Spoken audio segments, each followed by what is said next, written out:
Hello, hello.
Hello, Kemi. Hello, sir. Yeah, good evening. How are you? Are you available to join today or you can't join today? Yes, I'm fine, sir. Good evening. Can you join today? I will join. Can you join now? Let me see if you can hear me. Yes, I will join, sir. Can you join now so that I will know whether I need the mic or not? Okay. Yeah, because it seems there's nobody on the line, but I can't hear them because I don't have a mic.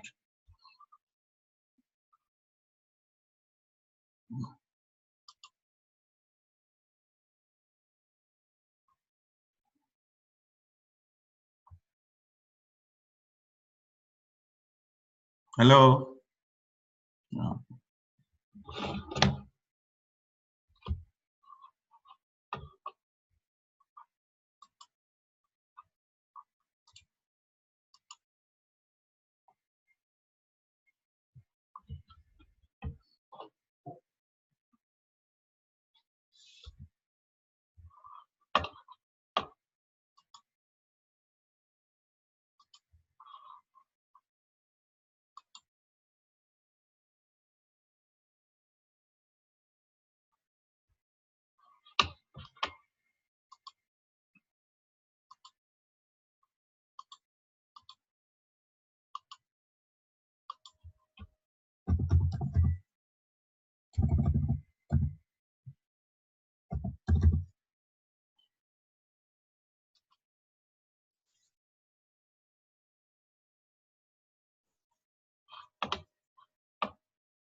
Hello?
Hello, Shina, can you hear me?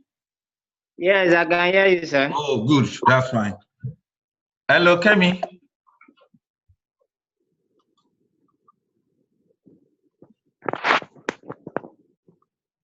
Yeah. Hello, Kemi, can you hear me? Hello, sir. Yeah, I can hear you. Okay, good. Yeah, let's just wait for others to join. And while we are starting, Yes, sir. we will start exactly 6 o'clock. At least I just want to be sure that Okay, no problem. my laptop mic is working and it seems everything. Can you see my screen? Yes. Yeah, you can see the screen. Excuse me. Okay, good. Yeah, we are ready to go today. I don't get that. I said, can you see my screen? Yes, I can. Hello? I can see it, sir. Yeah, okay, good. So let's just wait for more people to join so that we'll start officially from the beginning, and then other people will start joining us later. As early 6 o'clock, we're going to start by God's grace. Tina, how is everything? How is work? Thank God, sir. Yes, sir. That's I'm good. now. I've already checked the login, but I see that there is no. Mo gbẹ o.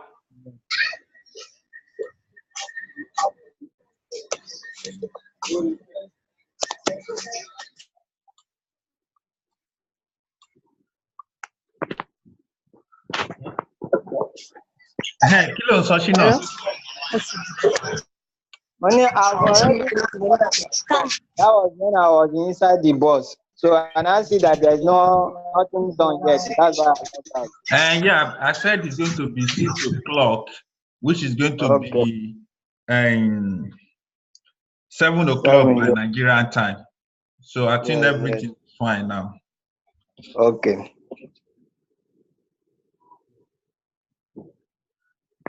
So we are just waiting for more people to join. No problem.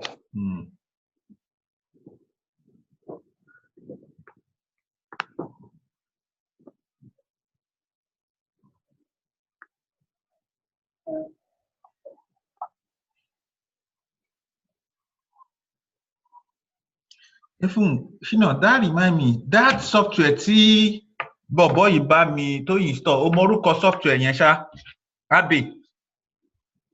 EZ. O sure pé EZ ni? Yes. Okay. Because ẹni tó install ẹ̀ fún máa yẹn pè mí, ó ń try láti find out pé kí lorúkọ application yẹn. EZ is EZ software.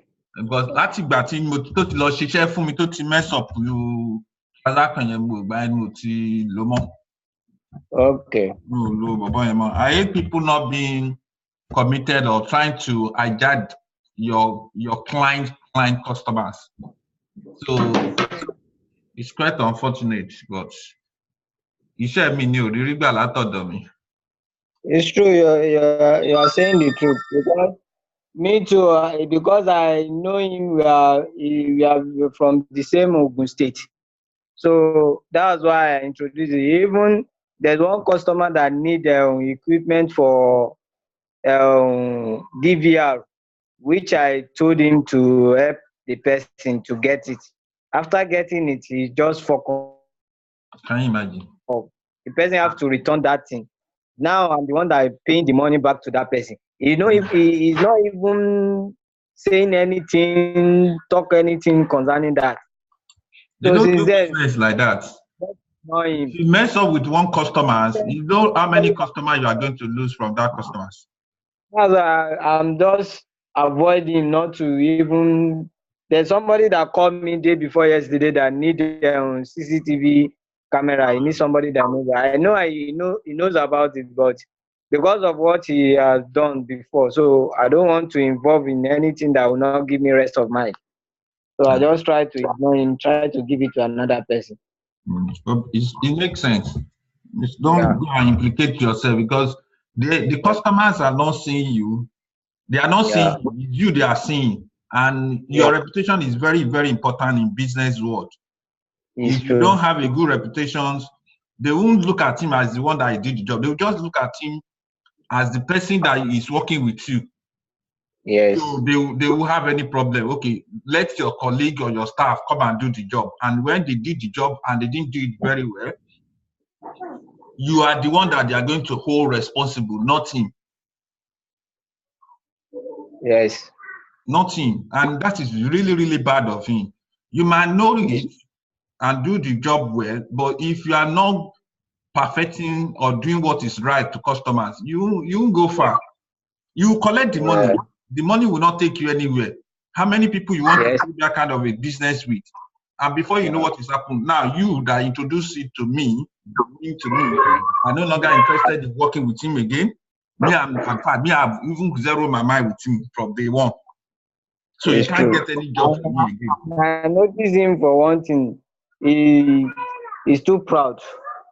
So okay.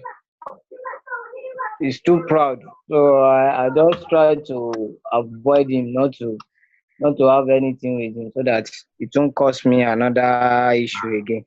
So it's better when you believe that he has know it all. He know what he's doing. Let him begin to start looking for clients on his own. Yeah.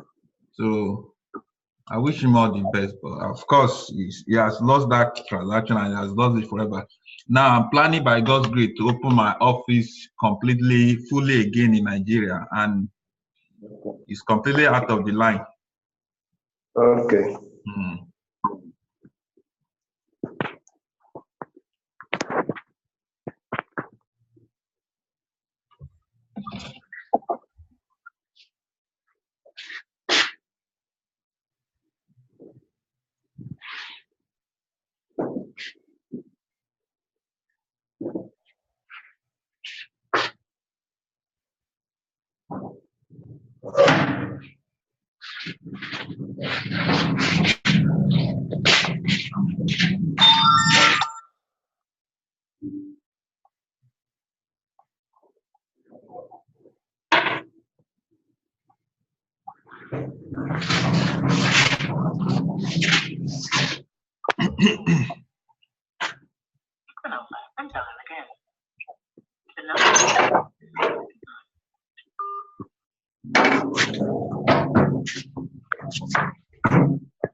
Hello. Good evening. How are you? I'm good, are you? I'm fine. Are you not joining today? Okay. Logging now. Okay, no problem. How is your daughter doing? Okay. My other. Is it back from work? Is Val back from work? Oh, he normally goes to play lawn tennis or badminton.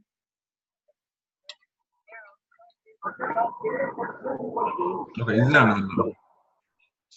okay? Okay. Let me say hello to you. What about that, your friend? Okay, no problem. Your friend did not join again.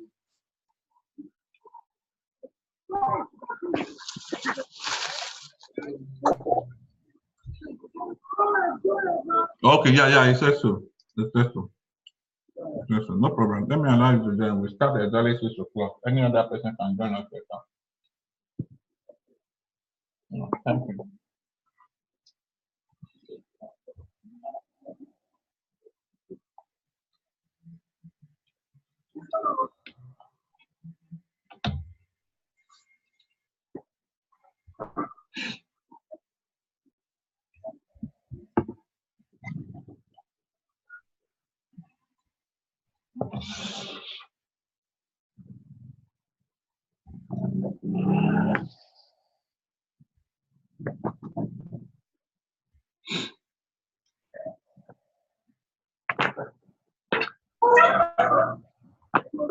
Rashid.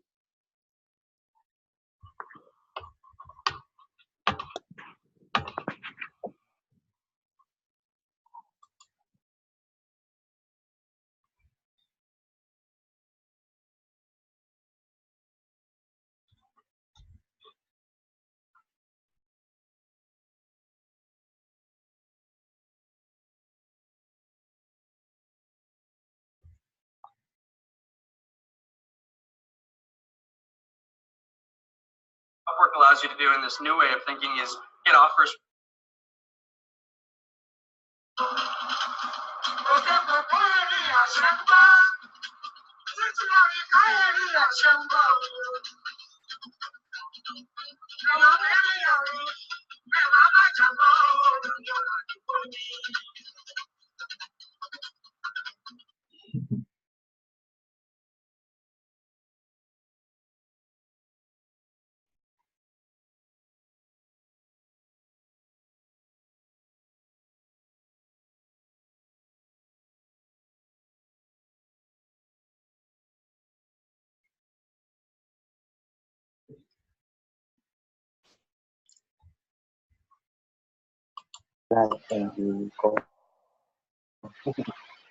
Hello, princess.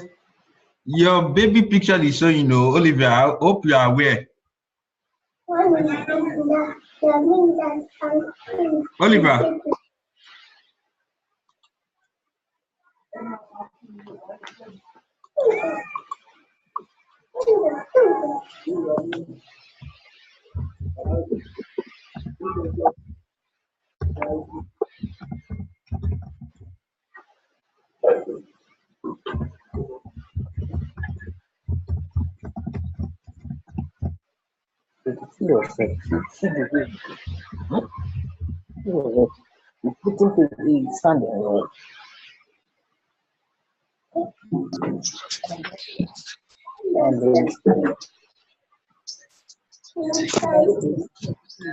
Oliver.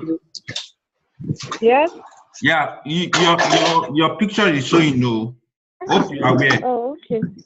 No, you can leave it if you want it. I just want you to be aware. If you want to leave it, Oliver, is fine. But I just want you to be aware. No, okay? I don't want to. Okay. Thank you. Tino, your picture is showing. Your video is showing. Hope you are aware.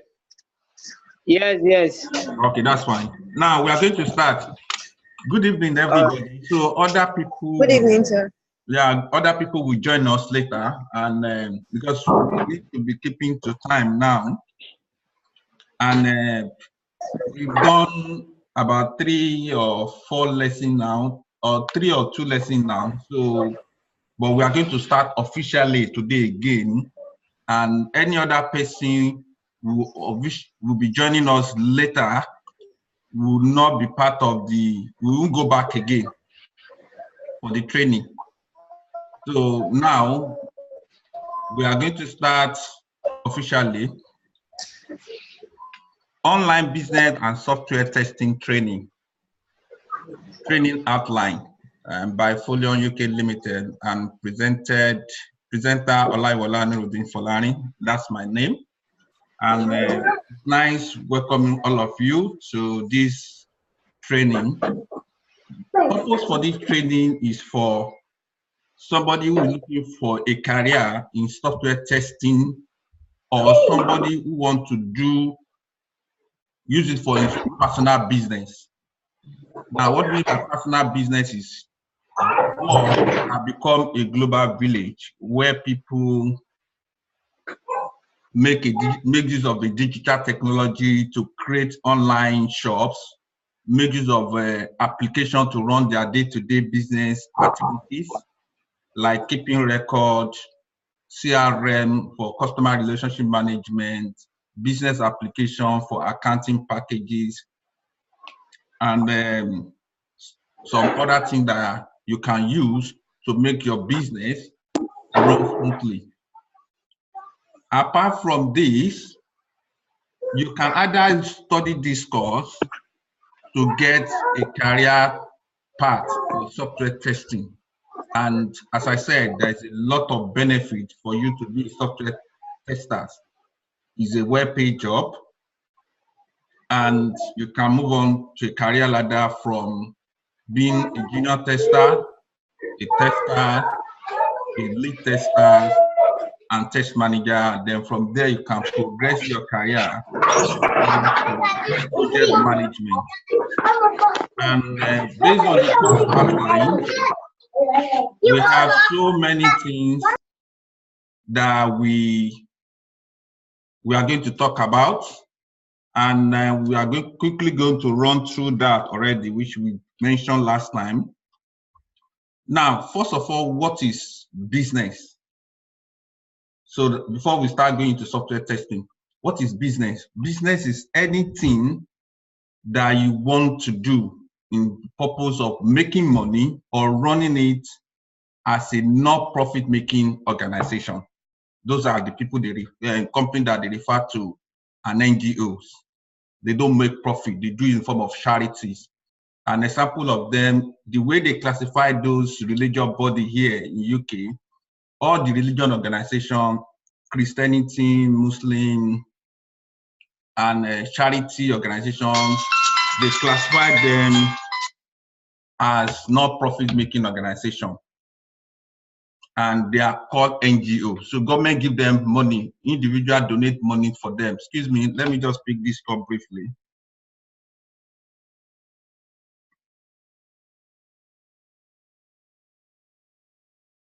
Hello.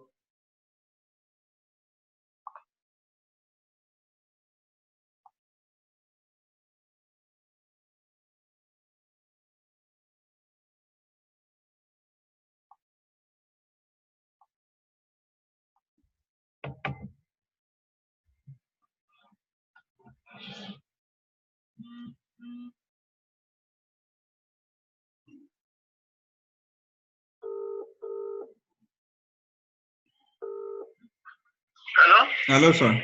Salam alaikum. Alaikum salam. Yes, sir. Ṣé líǹkì ìtijọ́ yẹn náà la máa lò? Yeah, ó ti wà ń bẹ̀, link yẹn náà ní kẹ́ ẹ lò. Okay. Yeah. Now, sorry about that.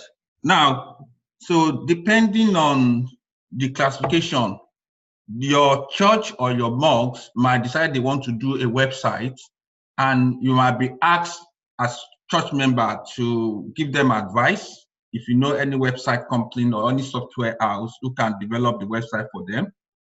Or alternatively, they might ask you to help them putting those requirements into place, as in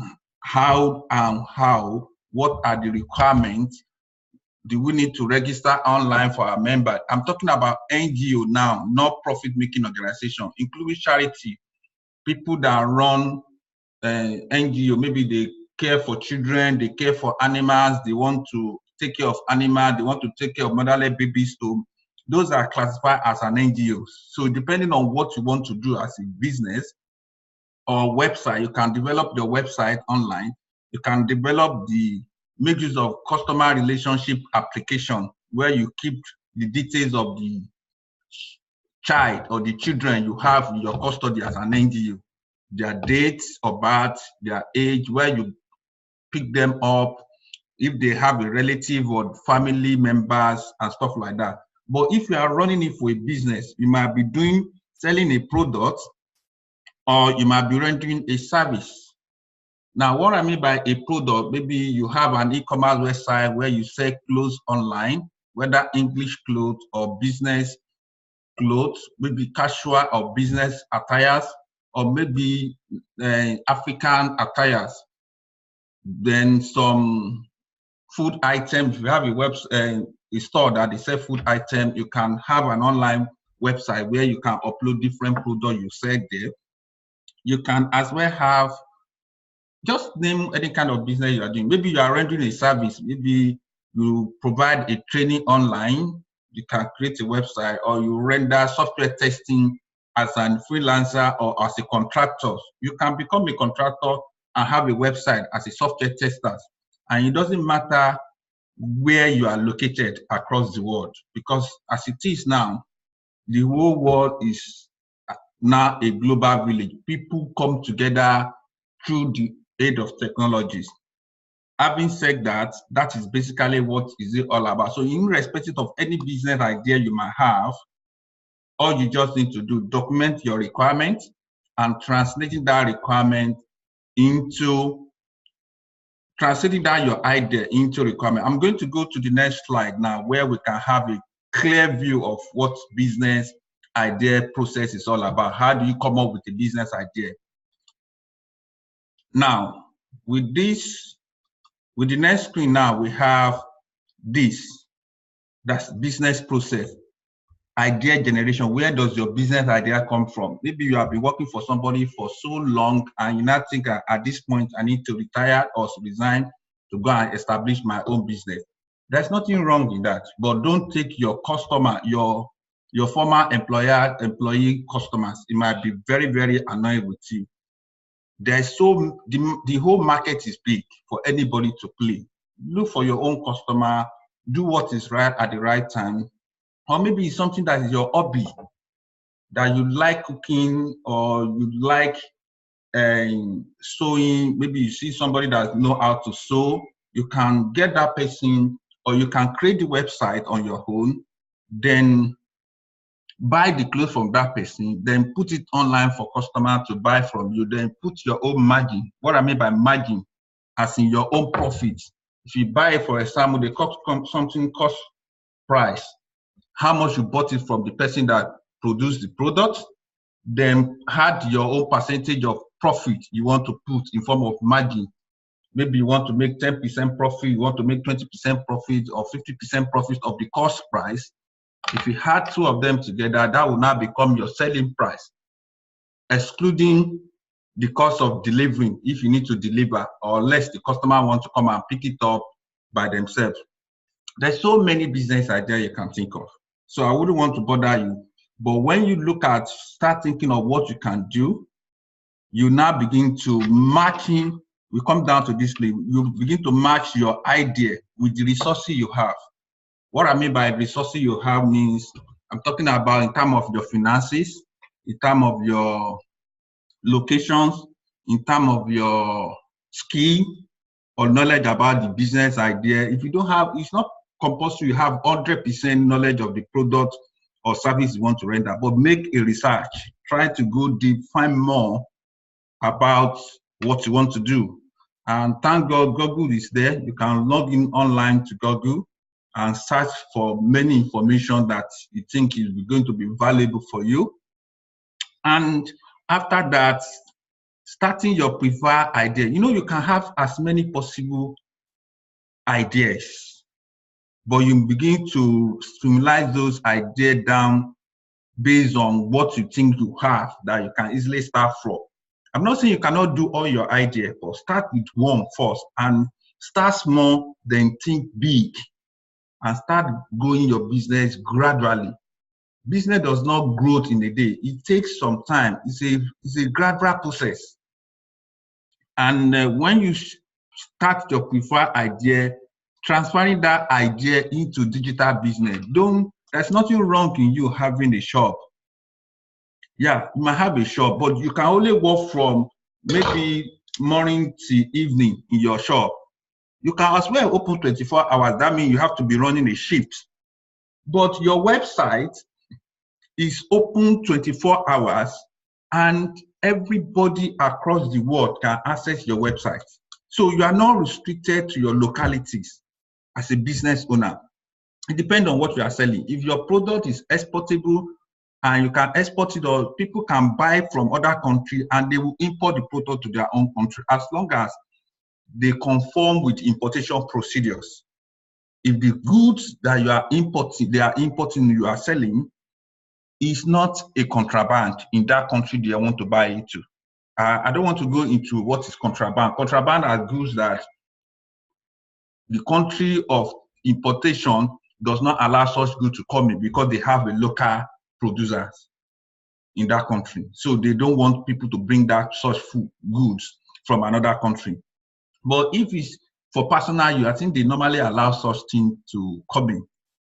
So if it's just for you, like you order somebody that have a website that is selling Africa clothes and design, if you can order it and DHL can carry it, or any other cargo company can help you bring it to UK, and people can buy it online. And as long as you be able to ship the goods, not that you are going to create a scam environment for people and start defrauding them.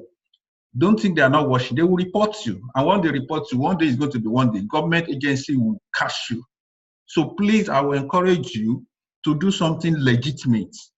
And don't be surprised that before you know what is happening, your business will continue to grow. And when you get old, you can hand over the business to your children and they continue to manage it. You'll be surprised that in UK here, you see a lot of companies that have been running.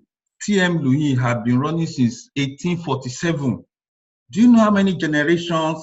Can you imagine how many generations that have been running that company? It's one man that just came up with the idea. In Africa, we call them tailor. Here, they are designers. Nobody can walk nakedly without clothes. You need to get a nice clothes on your body. And these are the work of fashion designers who design a nice clothes, whether for male or female, they call it unisex. So whatever your idea, I'm just mentioning this, whatever you think your idea, you can digitalize it and you can make money legitimately in it. Then when you are finished with your idea, document your idea into requirement of functional specification or user story, as the case may be.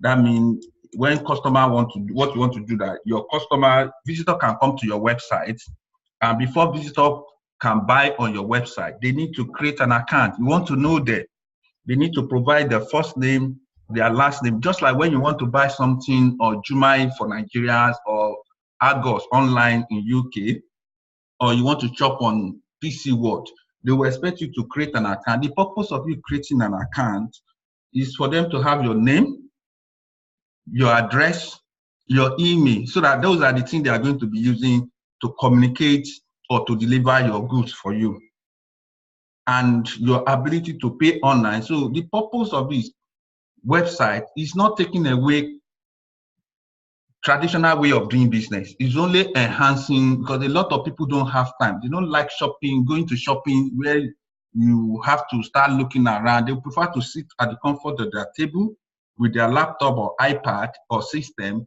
and they're able to look at what they want to buy online. and they were able to make order online and make payments. So it's easier for them than moving from one shop to another. Hello, are we together? Hello?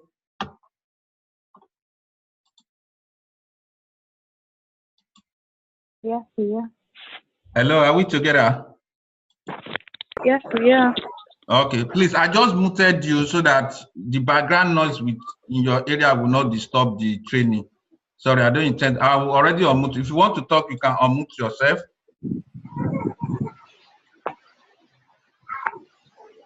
Yeah. So when you document it, you need to now get a software house who will now design the website for you officially. And they will charge you for it, depending on how complicated the website is all about. And once they finish the designing, you will see your website. They will come up with www. whatever your company name and business name is. You don't have to necessarily start as a limited liability company. You can start as an enterprise that just have a business name and register for self-employed. I know in Nigeria you can register for corporate affairs commission in Abuja or at the local corporate affairs office in any of the states. Alternatively, if you are in UK, you can register with HMRC as a self-employed person. Yeah, monitoring. There's nothing wrong with that. So just make sure you are doing something legitimate and backing. Now, do we have any question about this now? Good evening, Gabriel. How are you?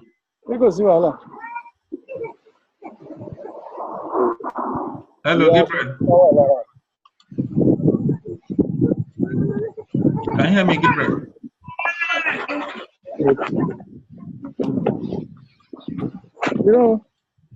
No, I'm really.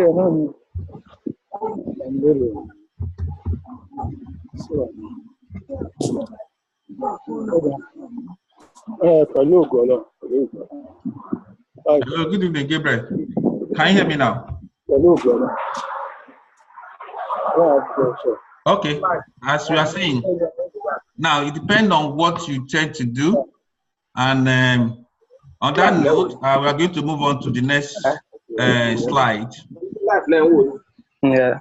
Now, we now have definition of software testing. Definition of software testing. Those are the things we are going to cover today. We are going to talk about definition of software testing, merit and demerit of software testing team, web/HTML, mobile and native app testing, type of software testing, functional and non-functional, phases of testing, component testing, application testing, regression testing, system testing, UAT testing, end-to-end testing, and production testing. Now, we first of all going to go to definition of software testing. Now, if you can see on the screen, definition of software testing, process or method of finding an error, bugs. What I mean an error, you can see three things here, an errors, bugs, issue. This depends on the company, how they call them. They still mean the same thing. Error, mistakes, bugs, mistake, defect, something that is not working right. Some call it issue. When you are using Jira, everything in Jira is classified as issues. So, but we now need to now subcategorize them. They call some user story. There are some they call it bug. You can select bug. You can select enhancement, because all of them are put together as bug issues. Now, definition of software testing means the process or method of finding an error, bugs, defect, issue in a software. When I mean software / application, you can use that interchangeably. Either they call it software or they call it application. They are all meaning the same thing. Or some will say software application, whether it's a website, whether it's a local host application, for retail, hospitality, hotel management, booking, stuff like that, they all mean the same thing. They are all applications. They are all software applications. So that the application function according to the functionalities, functional specification of business owner requirements. Now, in this area, the most important thing, it depends on you. You can define the software testing in your own language. It doesn't matter, you have to cram all this. The most important thing you need to understand is method of finding a defect, bug, error, mistake, application, so that the application functions according to the functional specification. What I mean by functional specification or requirements, or business requirements, this is the way the business owner want the software application to function. The way the business owner want the application to function. Now, do we have anybody that have a different view or that think of something different about definition of software testing? I think from our last lesson, Kemi and Oliver was there, and I advised them to prepare their own understanding of software testing. Do you have it now? If yes, let me know. Just flag something. I will allow you to speak briefly what you understand about the definition of software testing. Hello. Hello, sir. Yes. Yes, I've done something about it. Like I've gotten some things about software testing. Can you briefly share with us now what your own definition about what research you made and your finding about definition of software testing? Okay, it is the testing of the functionalities of the software to check if it is performing the function in which it is meant to perform, like the function while the software is being created. Maybe it is performing the function to check. Maybe it is meeting what the designer wants.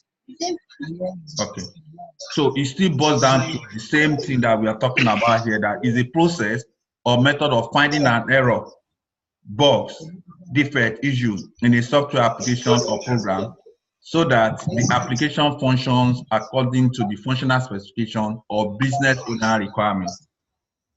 Is that correct? Hello, Kemi, is that correct? Yes, it is, sir. Yeah, okay. Oliver, thank you very much for that brief story. And let me see if Oliver have anything to contribute. Oliver. Oh, it seems she's not. Anyway, let's go on. If she have anything, we'll move on to the next one. Now, based on this, you can make use of this, or you can find more about the definition of software testing on your own. Then we'll move on to the next slide. Now, the next slide is talking about demerits and merit of software testing. Now, demerit simply means advantage. What are the benefits of doing software testing? Number one, it helps checking the quality of software application in the area of functionalities. Is it functional correctly? Is it working correctly? Performance, is it perform? Performance means it depends on, we'll talk about this more in the course outline. Performance means the way the application behaves, the security. Is the application secured enough? Does it cover, does the restricted area are covered? People cannot access it. Does people who hack into application cannot hack into the website or web applications? That means there is a restriction area that some people should not access to. They call it, I think, so those people that have been familiar with application properly, they call a super users who have access like an administrator to all the functionality of the application. But sometimes the super user are able to give a level of access to some staff of the company. As a customer service officer, as an accountant, they have the level of users access to have some information on the company. So that's why the security for that application. If you are the one that have been doing the support or programming of commercial application for clients, you understand what I mean. So this one is for them to know access level they can access. In application, depending on the kind of application we are talking about, you can have a sales module, you can have an inventory module, you can have an accounting module, you can have a CRM module, you can have different kind of modules. Now, each module have a different level of accessibility of staff to access the application. So when you set up, you restrict them of having access not unless you are administrator to that application or a super user as they call them. Usability, how user-friendly is the application, acceptance and accessibilities. Those are the qualities the software testers help us to check. That somebody that's supposed not to have access to customer relationship management database does not have access to it. Somebody that's not supposed to have access to accounts, statement of account, daily transactions, daily record does not have access to it. Now, save people life and valuable properties. You know, when you spend so much money and you didn't test the application, you roll out the application, you might be surprised it can cause an accident and people can die. A typical example is, you know, most of these digital technology cars they are producing or vehicles, there is a car now that can drive themselves. You don't need a driver, but they are still carrying out rigorous testing on such cars that the car will be moving on its own. You don't need to do anything. And when you send somebody, something is in front of you, the sensor is supposed to stop. If it doesn't stop at that point, because they didn't do software testing on that application that is making the car move on its own and control the steering, then it's going to cost life. Airplane navigation, if there's a problem with the airplane navigation, the pilot might lose his way and can cause air crash. So that's why as a software tester, you can work in any sectors of industry, whether in airplane, whether in, just name it, any sector, health sector. They've developed different applications to help people, old age, middle age, low age. There are some machines they use in diagnose patients. They go through rigorous testing to be sure that those things are working correctly before they push them into the market. So those are the roles and functions of a software tester.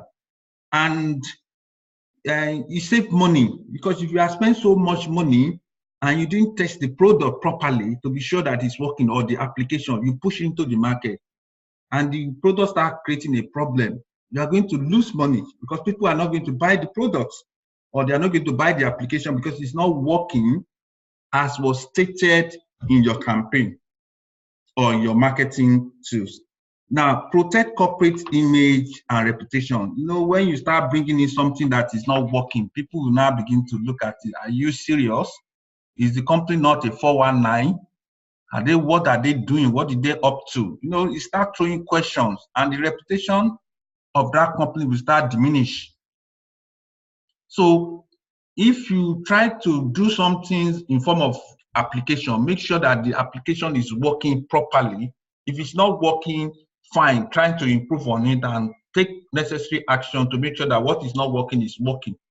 So that with that, you're able to bring your image and reputation back to stake. That is the advantage of software testing. It needs to be the application you are trying to market or you are trying to develop is working properly and there's no breach. You need to be compliant with government regulations. You need to be compliant with database, the Data Protection Act, that people does not have access to people data illegally. Are we together? Now, it saves everybody's job because as a software tester, you are not the only person that works as a team in a software house. You have developers, you have a project manager, you have a designers, graphic designers, and you have the all member of customer service, the administrator of the companies who work and take customer calls. Because if the job, the product or applications they produce is not working properly, the company will not get a job again, and they will start losing job. And if the company does not get a job, there won't be salary for you as a staff or others to pay at the end of the month. And if that started happening, before you know what is happening, the company will fold up and everybody will lose their job. So as a software tester or a quality assurance tester, as the case may be, you are to check that all the websites, all the software application, whether the commercial one, are fully tested and is working based on business owner requirements. Are we together? Now, lastly, find mistake or defect, issue, bug in software application. As a software tester, your purpose is to find error, mistakes.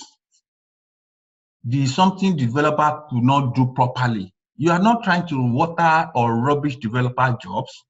You are only doing your jobs and protecting everybody's interest, because developers are so busy. They do different coding. They do so many. And you as a tester, you have to check that all the requirements are working based on functional specification or business requirement, as the case may be. Is that clear? Okay, now on that note, we move on to the next slide. And the next slide is talking about software. No, sorry. Okay, this is advantages and there's disadvantages. Oh, sorry. Okay, we have demerit and disadvantages of software testing. Now, when we mean demerit, we mean disadvantage. Business owners see software tester as additional cost. Some of the business owners say, there is no need, what is testing? Should you develop and it's working, let's push it to live environment. Once you push it to live environment and things start not working, there's a problem, and that will cost more money. People see it as a duplicate work. A lot of people see, can't developer do the testing as well? Why would we have a dedicated software tester to start testing the application? It's good when you have developer to develop, because developers normally do their own testing. They call it unit testing or component testing before they in the development environment, before they push to testing environment. And once they push to testing environment, they want somebody as a tester who is a professional tester to have a second eye. To have a second eye means to look at it again and see that everything is working properly. So that's why we call it, people see as a duplicate work now. And developers have done unit testing. Why did I have to do testing again? But it's not so. In software development, you need to do rigorous testing of the application to be sure it's working, because code can break at any point in time. But when it's break, somebody will be on the standby to fix it as soon as possible.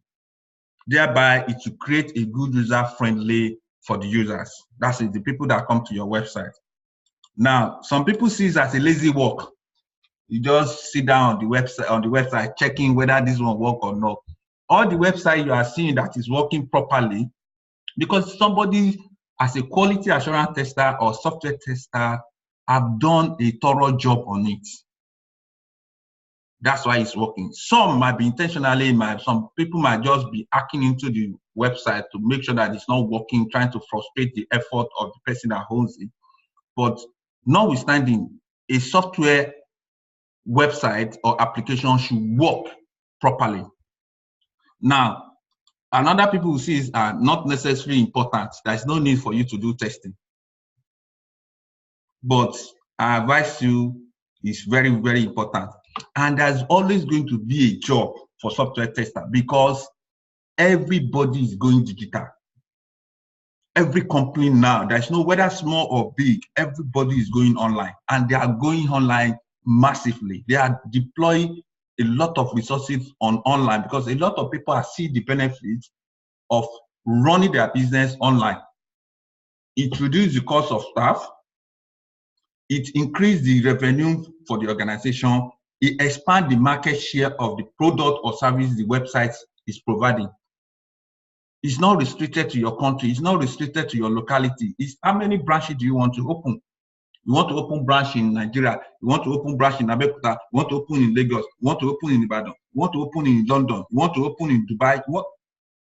How many branches do you want to do? So because people are beginning to see the benefits of digital technologies, of websites, and a lot of people are now coming and developing websites. And in the process of them coming to develop websites, there will be need for software tester to test it. On that note, I'm going to move on to the next slide. Now, the next slide is going to explain to us about software testing team.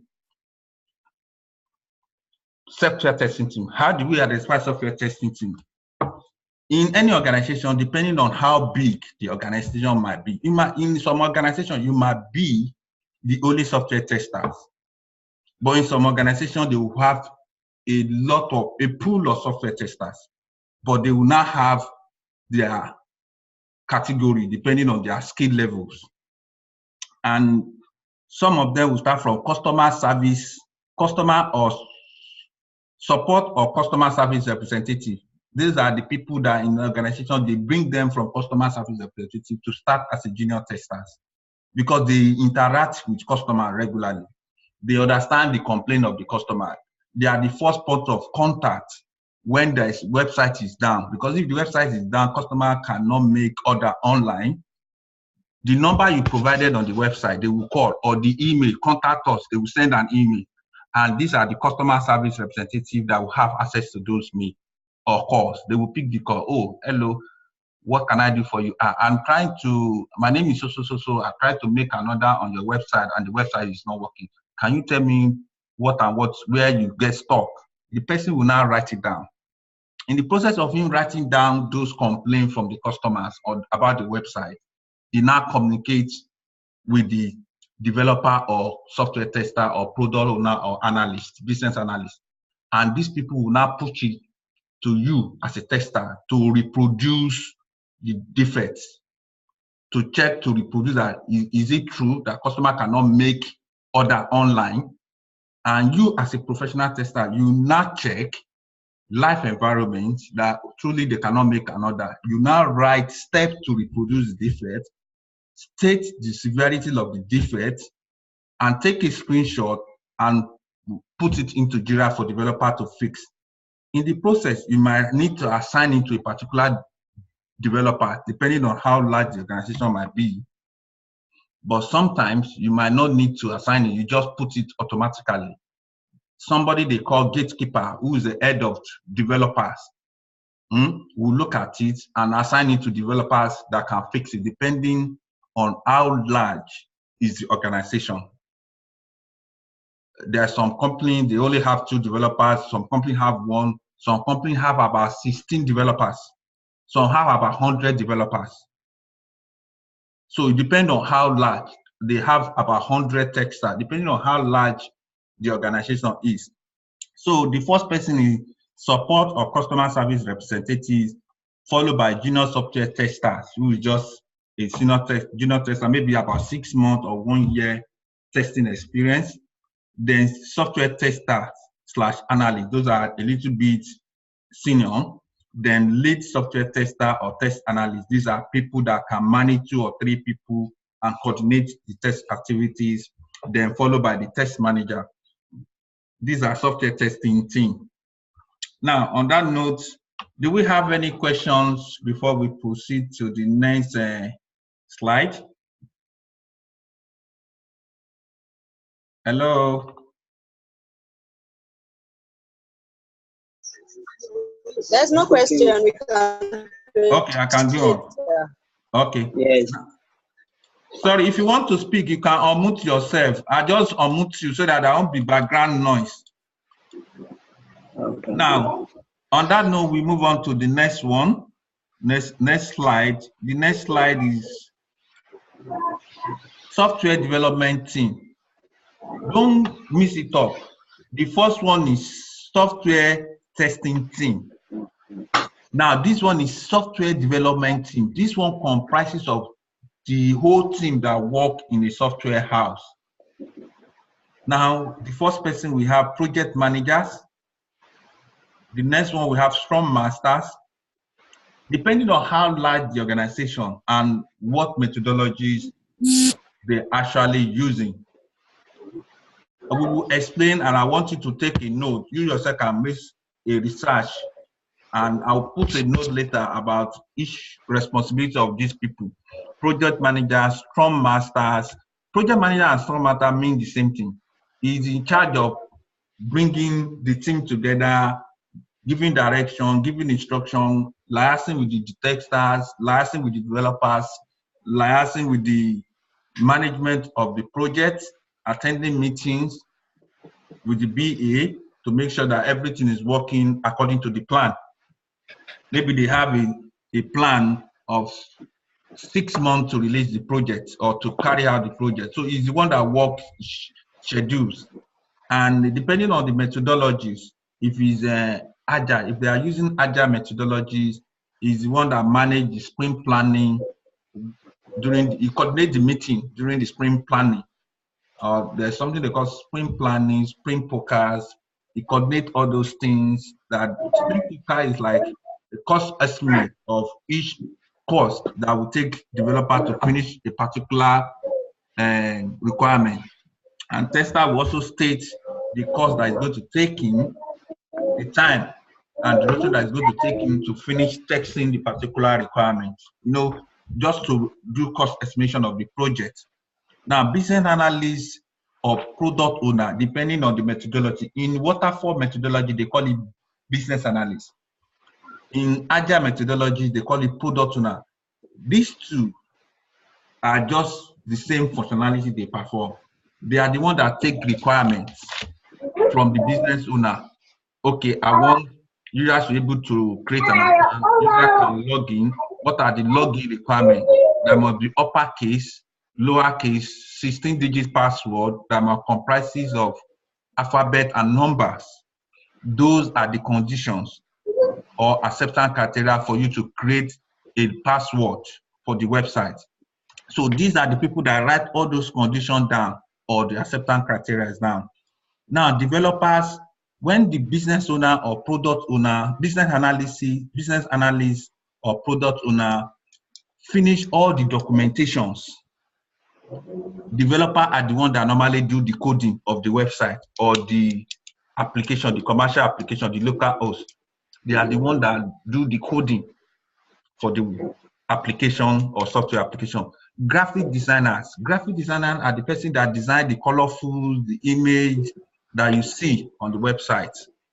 I can show you a typical example of what we mean by a graphic designer. If you come to this, your company logo is the work of graphic designers.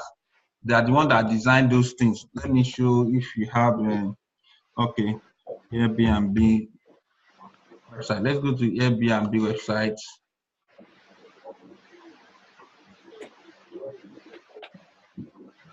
Okay. Now I'm going to bring this briefly for us to see. Yeah. Can you see my screen? Yes. Okay. Now, here, these are pictures. They are not graphic designing. These are just pictures of the image of the room that is advertised on Airbnb. Okay. Let me use Facebook. And eBay, sorry, only Facebook. eBay should have more, because this one is just mainly pictures. Okay, yeah, I think we got some.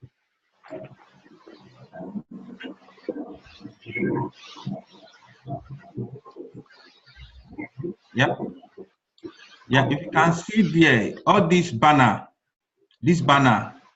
this banner that is sliding are the work of graphic design. Though it's a picture, they just copy and paste, but these are the work of graphic designer. They design logo, they design banner, they design so many things that will allow people to, the colorful of the website, to make it look very attractive.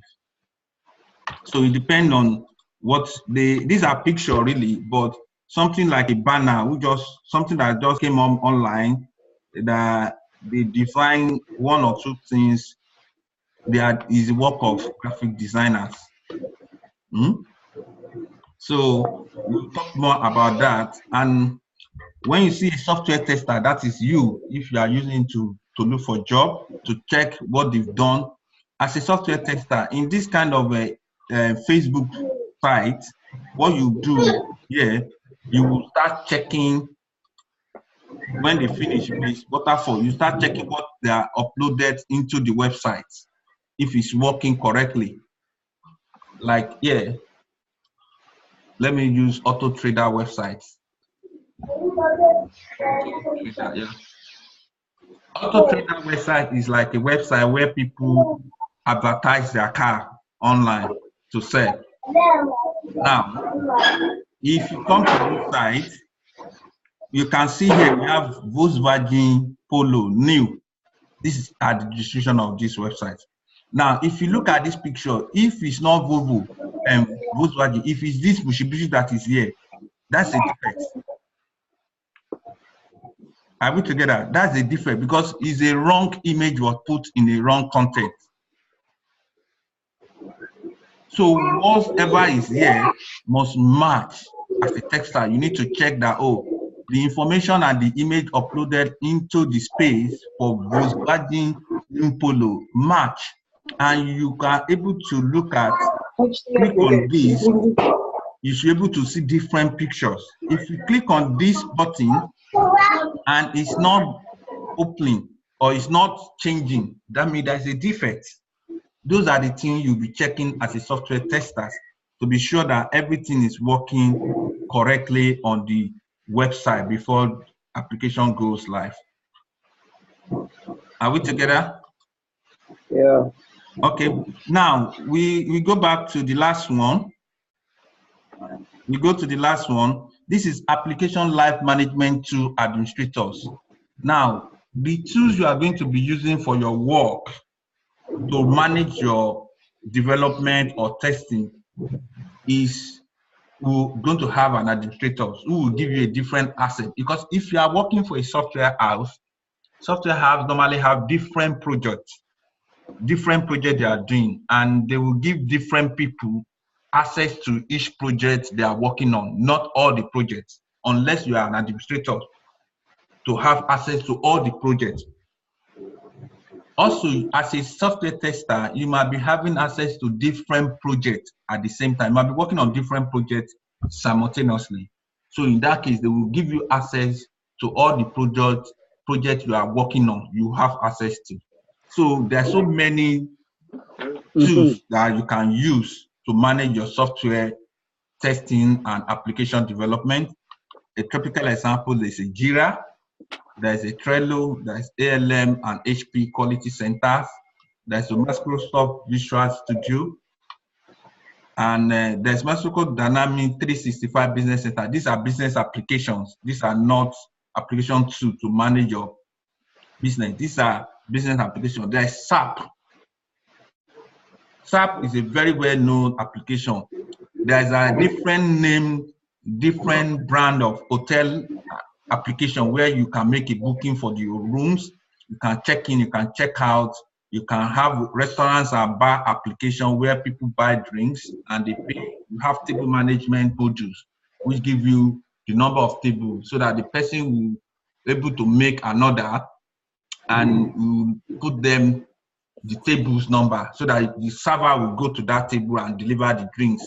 And sometimes because they've added so many functionality to that restaurants and bar, there's a mobile or tablet devices that you can make an order. Rather than the customer to come to the bar table to make an order, they will just go and sit down and the server will go and meet them and take the order and put the table number. And once they make the order, it will go down to the server, and the person at the bar will be able to process the order and give somebody to go and serve them at that table. So these are the work of technologies, and you need to check all these functionalities are working. You don't just talk to them, tell them that these are working. And as they are selling, there's another module they call inventory modules, which keep, as they are selling, is reducing the inventory number of items they sold from the inventory, from the number of total items they have. So those are the things, they call it control, and it's help in business running their day-to-day activities. Then there's a retail, which people that sell electronic, that sell handsets, just name it. Then business application, people that run product or services. So it depends on whatever application we are going to text, and we are going to discuss that as an assignment or project when we finish the theory aspect of this. We are just discussing about the theory aspect of this. And you need to discuss, when you want to prepare your CV, the project you work on and what you do as a software tester in making sure that the defect you find, is it trivial, is it medium, is it large? So you need to mention all those things properly. And on that note, we go to the next slide. We have software testing roles. You know, they call these software testers. There's a difference between software tester and quality assurance testers. Software tester just test the application generally and see its work, but quality assurance tester check the quality of that website. Some website need to be communicating without any human interference. If I am able to put in wrong password, the website should tell me why I could not log in. You tell me whether the password or email address is invalid. That is the work of a quality assurance tester. You will see the one that is not resizing. You will see that it is not working properly, and you should document it. The one that is not, it might be a kind of a dot or comma somewhere which is not, it check everything to be sure that the application is spot on. But software tester just text normally. They don't really go deep, but it depends on the responsibility they assign to them. Then there's a user acceptance testing. Their own is just to check the way the application from the user angles. Just as a software tester, if you're a customer, can you able to do some basic functionality on the website, not checking more details? These kind of testers are common in commercial application. What I mean by commercial application are the applications that are already developed, that the company are now trying to reconfigure to particular clients. And in the process of reconfigure, they check the high severity or functionality of the application and it's working. And once it's working, it's fine. They don't need to go into quality assurance testing, go deep into testing of the, they call it positive and negative test cases of the application to test it if it's working. Now, test analysts just test normally. System testers, test engineer, those are the people that have some additional technical knowledge. Those are the things they normally call them. It's all of them still perform the same functions, but you're able to test them. And do we have any questions there before we move on? No? If you don't have any question, we move on to the web and mobile and native app testing. Now, the first one we are going to talk about, web/HTML. Now, this HTML means Hypertext Markup Language is the most basic building block of the web. This meaning and structure of the content, the meaning and the structure of the web content. That's it. So www. That's a typical example of a website. www.folionuk.com. And you're able to have access to this information, this website, wherever you might be, anywhere. So mobile testing.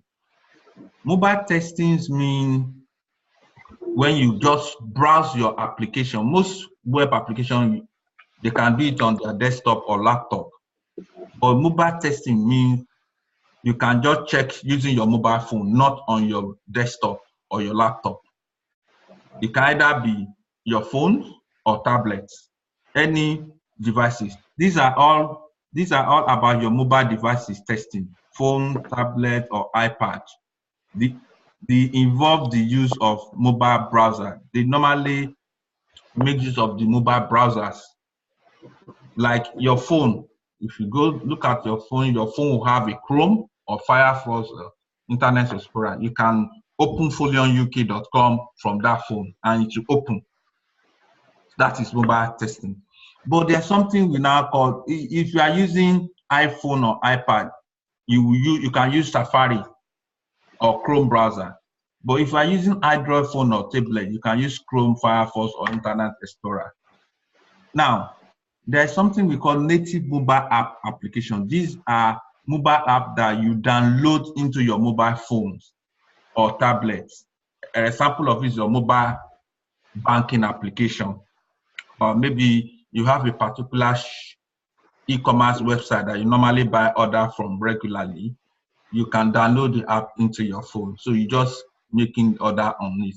The same thing with your WhatsApp. WhatsApp is a typical example of mobile app. You go to Play Store if you are using Android version phone. If you are using iPhone, you go to Apple stores, then you download those app into your mobile phone and you're able to start using them. So you're able to use them and test them based on different functionalities of the app. As you can aware, WhatsApp also have a desktop. You can put it on your desktop now, but you need to scan from your phone and you're able to do exactly what you are doing, send message, receive message on your desktop or laptop. Now, you can download different software applications ranging from mobile banking app, e-commerce store app, business or retail app, document app, etc. Just name it. You're able to do this thing with your mobile phone. Now, on this note, we go back to the next slide.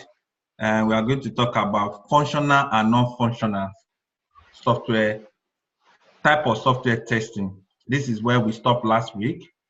And this week we are going to continue. And on this note, I would just want us to have if you're in support of us to have a brief 10-minute break before we continue. Can we have a break briefly so that we can relax a little bit? Or you want us to continue so that we can finish in time, so that we'll be able to allow questions? Hello? Let's have a break. Okay, good. On that note, let's have we are going to come back to this. We are going to continue by 10 past 7 here in UK, and that's 10 past 8 in Nigeria. So we are going to have a brief 10-minute break. Then we'll continue from there. Thank you, everybody.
See, hey, yeah. I'm forward. Stand up, don't you?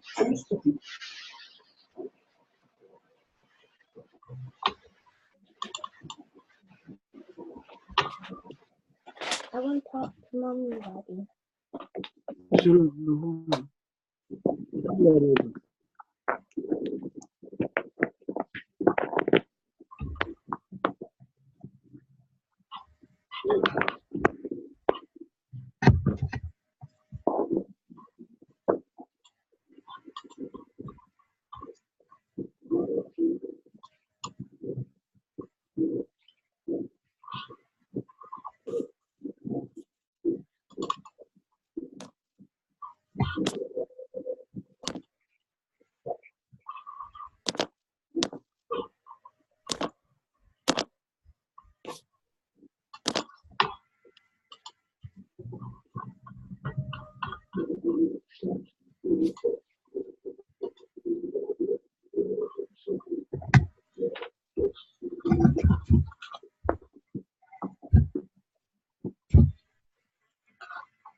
Yọ kìíní ẹ̀ kúrò dáadáa o. Yọ kìíní ẹ̀ kúrò dáadáa o.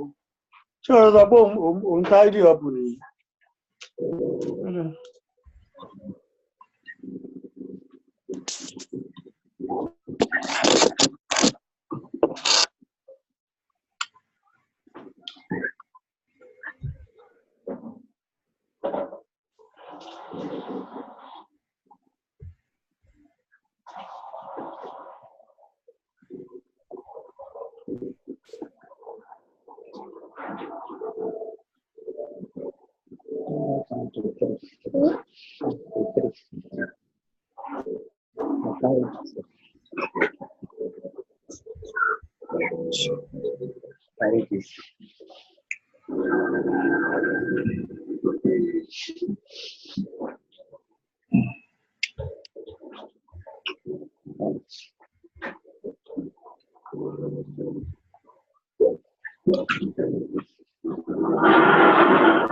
Hello.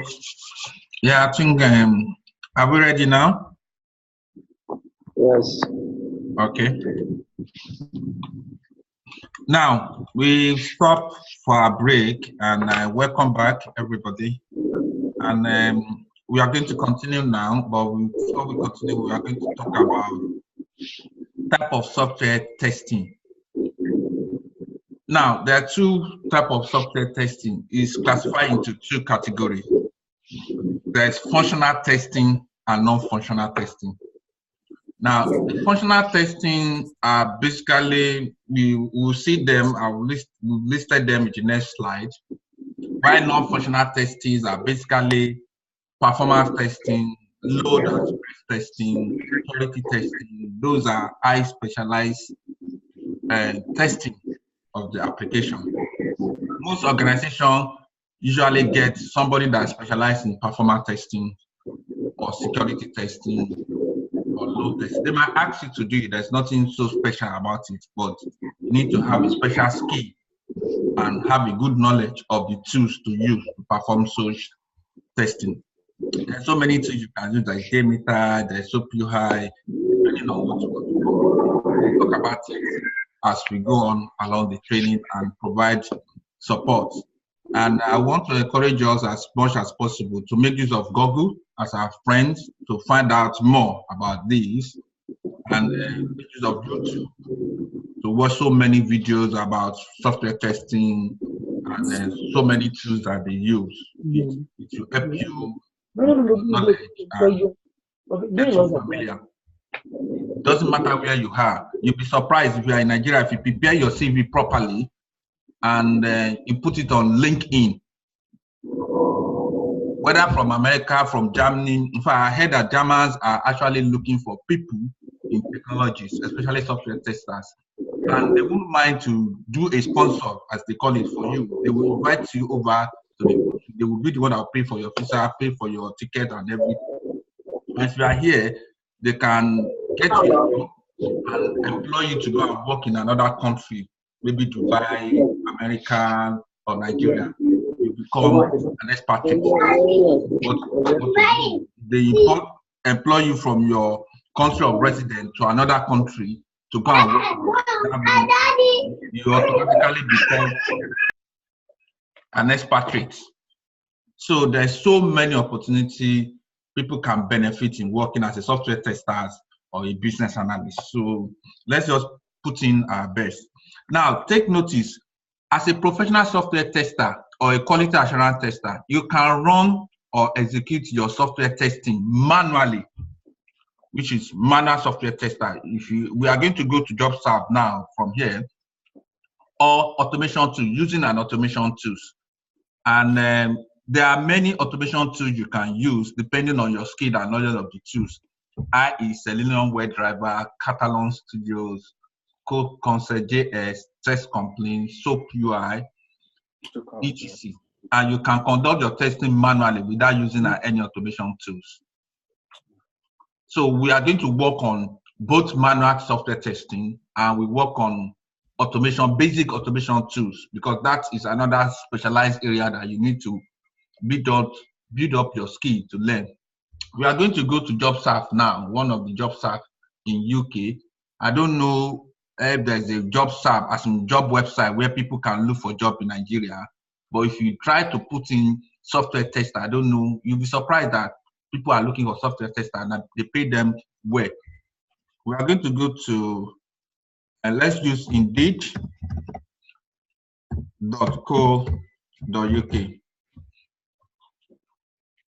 Yeah, this is the website.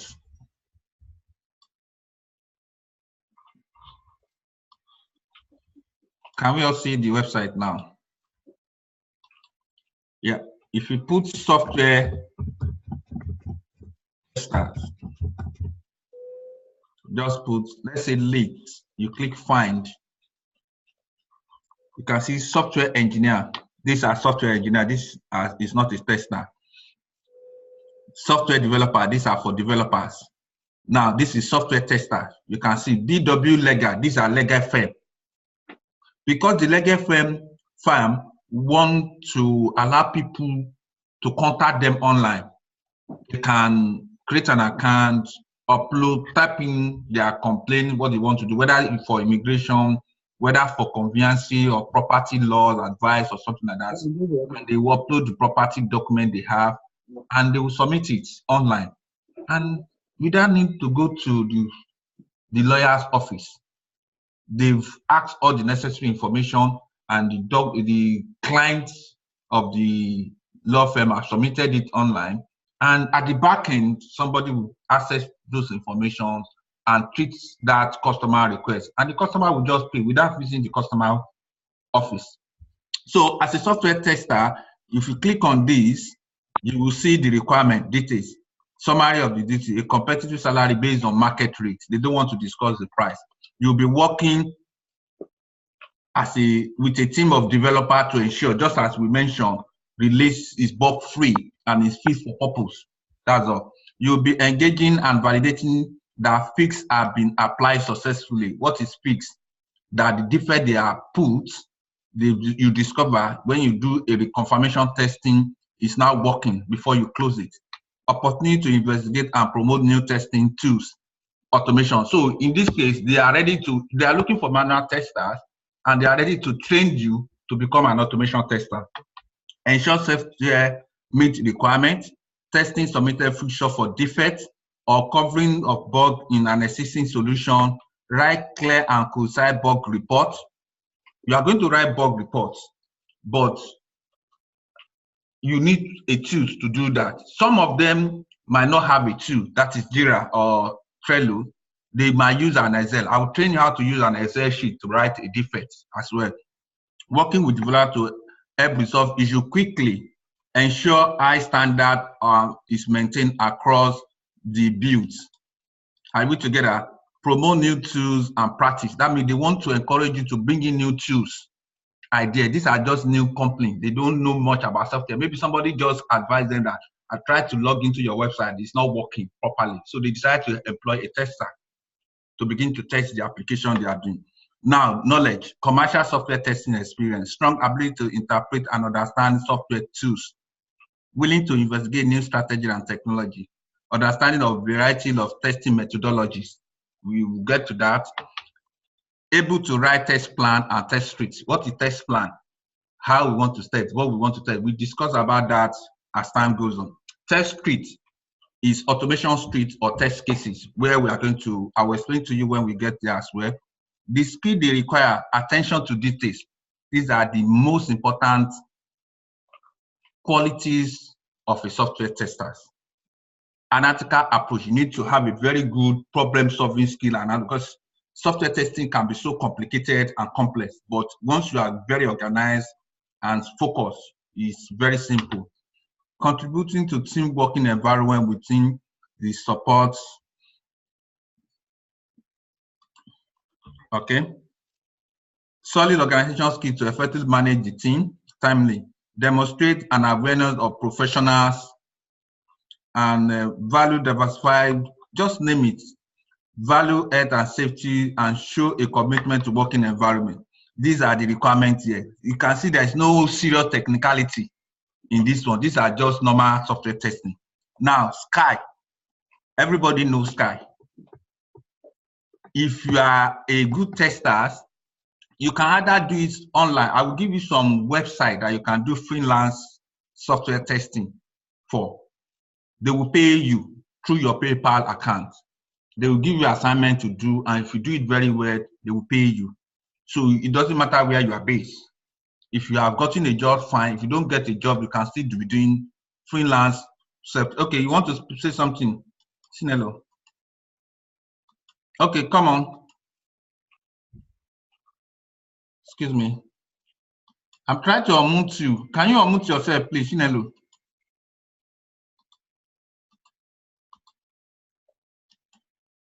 Hello.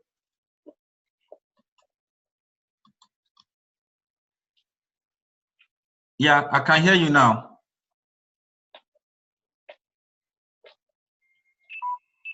Olivia. Okay, let's continue. Ensure high standard maintained across the application.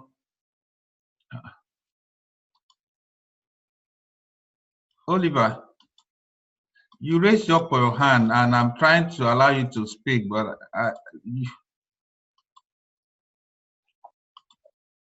hello, Oliver. Yeah, you can go ahead now.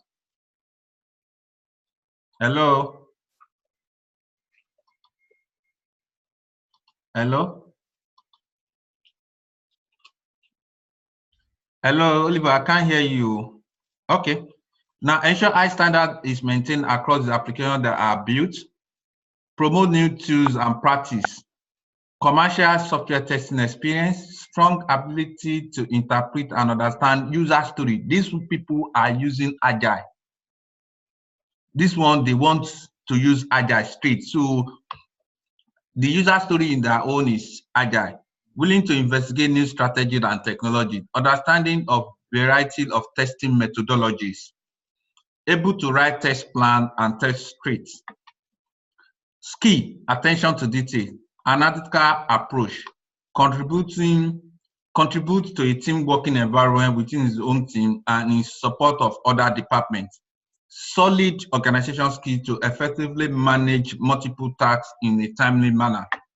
Demonstrate an awareness of the professional standard required when working within a regulated law firm. When working within a regulated law firm, the importance of delivering a quality service to our clients. Value, diversify, and show commitment to equalities of opportunity. Value health and safety and show a commitment to ensuring a safe environment. Now, behaviors, self-motivated and enthusiastic, cooperative team players, striving for excellence in every task, demonstrate eagerness to learn and progress in role, friendly and pleasant to colleagues, hardworking. Now, you can see these requirements. There's nothing like ambiguities there. They just want you to be a professional in what you are doing. And if you can complete this training successfully, there's nothing you will not be able to do when you start work in that company. And besides, you are going to hit the ground running. So let's look at the next software testing role. This is a user acceptance testing, UAT, and this is Sky. If you click on this requirement, you will see general, what are they looking for? We are Sky, European biggest entertainment brand. Think top quality shows, breaking news. So I don't want to waste too much of our time here because we are not really getting into this place now. Then another software testing, Liquid Logic. This company is a software testing company. They recruit staff and send them to different companies to do testing for them. So this is a junior testing role, junior software test analyst. This is between 23,500 to 26,000 pounds per annum. And software testing apprentice. This one they just want an apprentice to start with them. You can see this is Dubit. This is senior software tester, 28 to 32,000 pounds. York.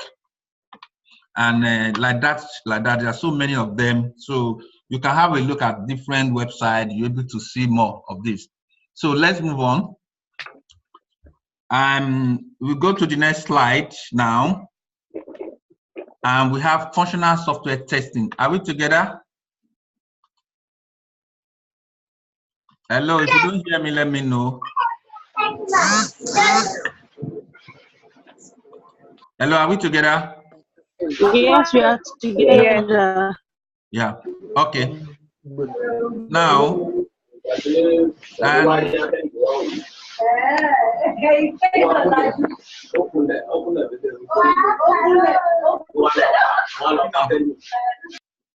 okay, this is from your hand. Now, functional software testing. We have unit or component testing.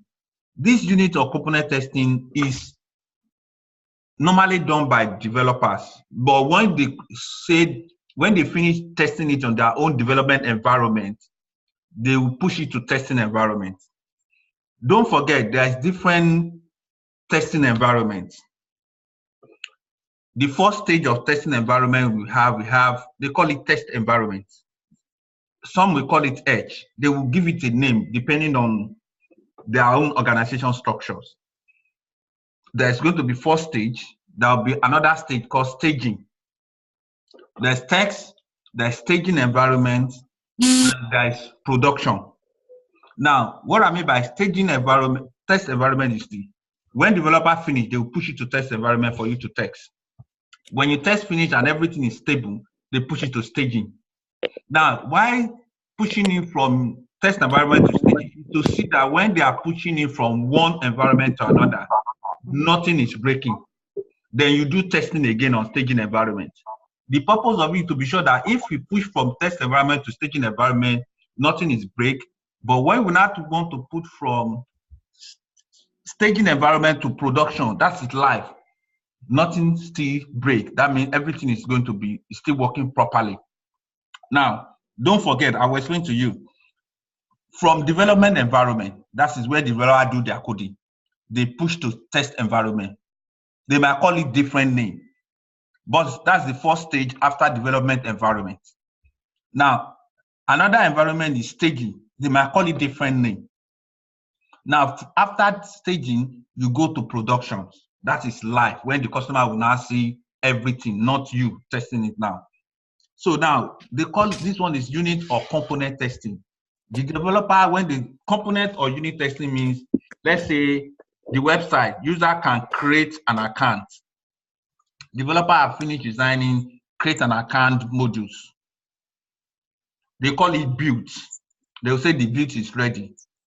As a tester, they will tell you, you will receive an email or from your dashboard of Jira, you will see what they built in a test environment. Anything that's going to be in a test column, we will practice it more when we get to that. Anything that is a test environment, you have to test them. So when you check them and it's working correctly, you move it to done. If it's not working based on create an account, that if you enter customer's name, when they say create an account, what are the requirements for you to create an account? Now, customer name, that's first name, last name, email address, password, confirm password. Click create an account. Account should create successfully. You should receive a message that your account has been created successfully. Check your email to confirm your email. Now you now log into your account that you submitted. the email account you submitted to confirm, and that is account have been successful. So we say, okay, before you create an account, you need to give us all the required information about you. They want you to submit your name, last name, email address, telephone number, house address, confirm password, confirm password, and create. You can see there are variations there. Are we together? Now, once you create that thing, when the developer finish building all those things and create all those feeds, they will push it to test environment and say, yes, I've created it and the account is working now, and ask you to test it. And as a tester, you need to put in test data there, put your name, put your stored name, put your telephone number, put your email address, put your address if it's required, or your company address, click on create an account, put password, confirm password, click create an account, and you should be able to receive an email, whether to confirm your email or the account has been created successfully. Now, once you create an account, you need to learn login based on the password. You need to now text login as well. Once you text the login, then you're able to log into your own profile page. That means that module is complete. That is what we call unit or component testing. I'll still send a note across. Now, then integration testing. Do we have any question about this? Now, we have integration testing. These are functional software testing. Integration testing is when they build 2 or 3 modules together and they now allow them to integrate within themselves, like create an account modules and login. These two supposed to be together. I've created an account, and if they've not integrated the login page together with the website, you can't log in without your account creation password and email or username, because it has not been integrated together. Until when they integrate it together, then before you can now create an account and at the same time log in. Are we together? Now, system testing. Now, when they've created different modules, they created, let's take an example of software application for business. There is a sales module, there is a accounting module, there is a CRM module. What I mean by CRM module is customer relationship management module, where you keep your customers' details, their first name, last name, address, and date of birth. Maybe you have a loyalty customers, and you give them credit line, approved credit line. These are CRM module, and they've created all these things together. They've created sales module, they've created account module, created CRM module, they've created inventory module as well. And you now begin to check all of them together and see that, okay, if I make sales, let's assume in an inventory module, let's say we have, let me use a share, for example. We say office share, we have 300 pieces in stocks. And when you sell from the sales module, you sell 1 or 3 office share. That means if you set those one out, and the system should calculate unless 5 pieces that you sold from the outstanding stock balance of the share. Now, the stock balance for the share will now be 295 pieces that's supposed to remain if you check the inventory for the office share. That is system testing. Now, if you now sold the item with a registered customer, if you go to CRM, customer detail under CRM, you should see the sales in that customer's details. Invoice should be there, that this customer bought this also item and this also date. That is system testing. You are checking that all the feature and the functionalities of the application are now working together. Now, if the customer buy the goods on credit or if the customer buy on cash, the system should state it in the customer relationship management system. When you open the customer's account, it should state that the customer bought this good either on cash or on credits, and the credit should add it to his account. The customer will now be having outstanding balance to pay, whether in 30 days or in 60 days, depending on the credit limit time frame they give the customers. Are we together?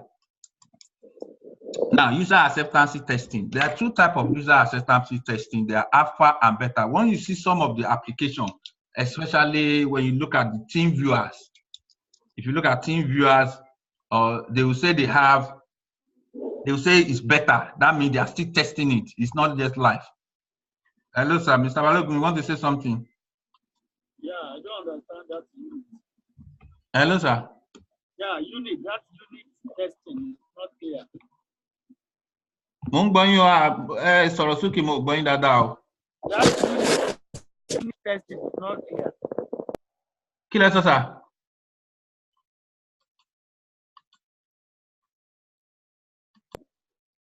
Hello? Hello? I said that unit testing.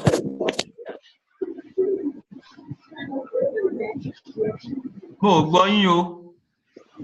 He's saying the unit component testing is not clear. Okay, unit component testing. Yes. Any unit component testing yẹn ò sí yín?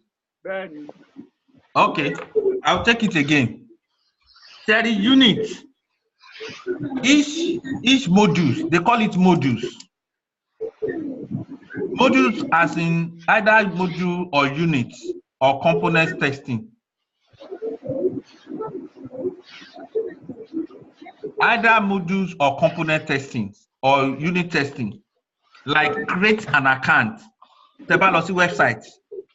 Tẹ́ bá fẹ́ ra nǹkan lórí website. Kò sí website náà. Wọ́n máa ní kẹ́ kọ́kọ́ create an account kẹ́ tó lè rajà lórí wọn. Tó bá yẹ pé e-commerce website ni o. Ṣé ó yé yín báyìí sí?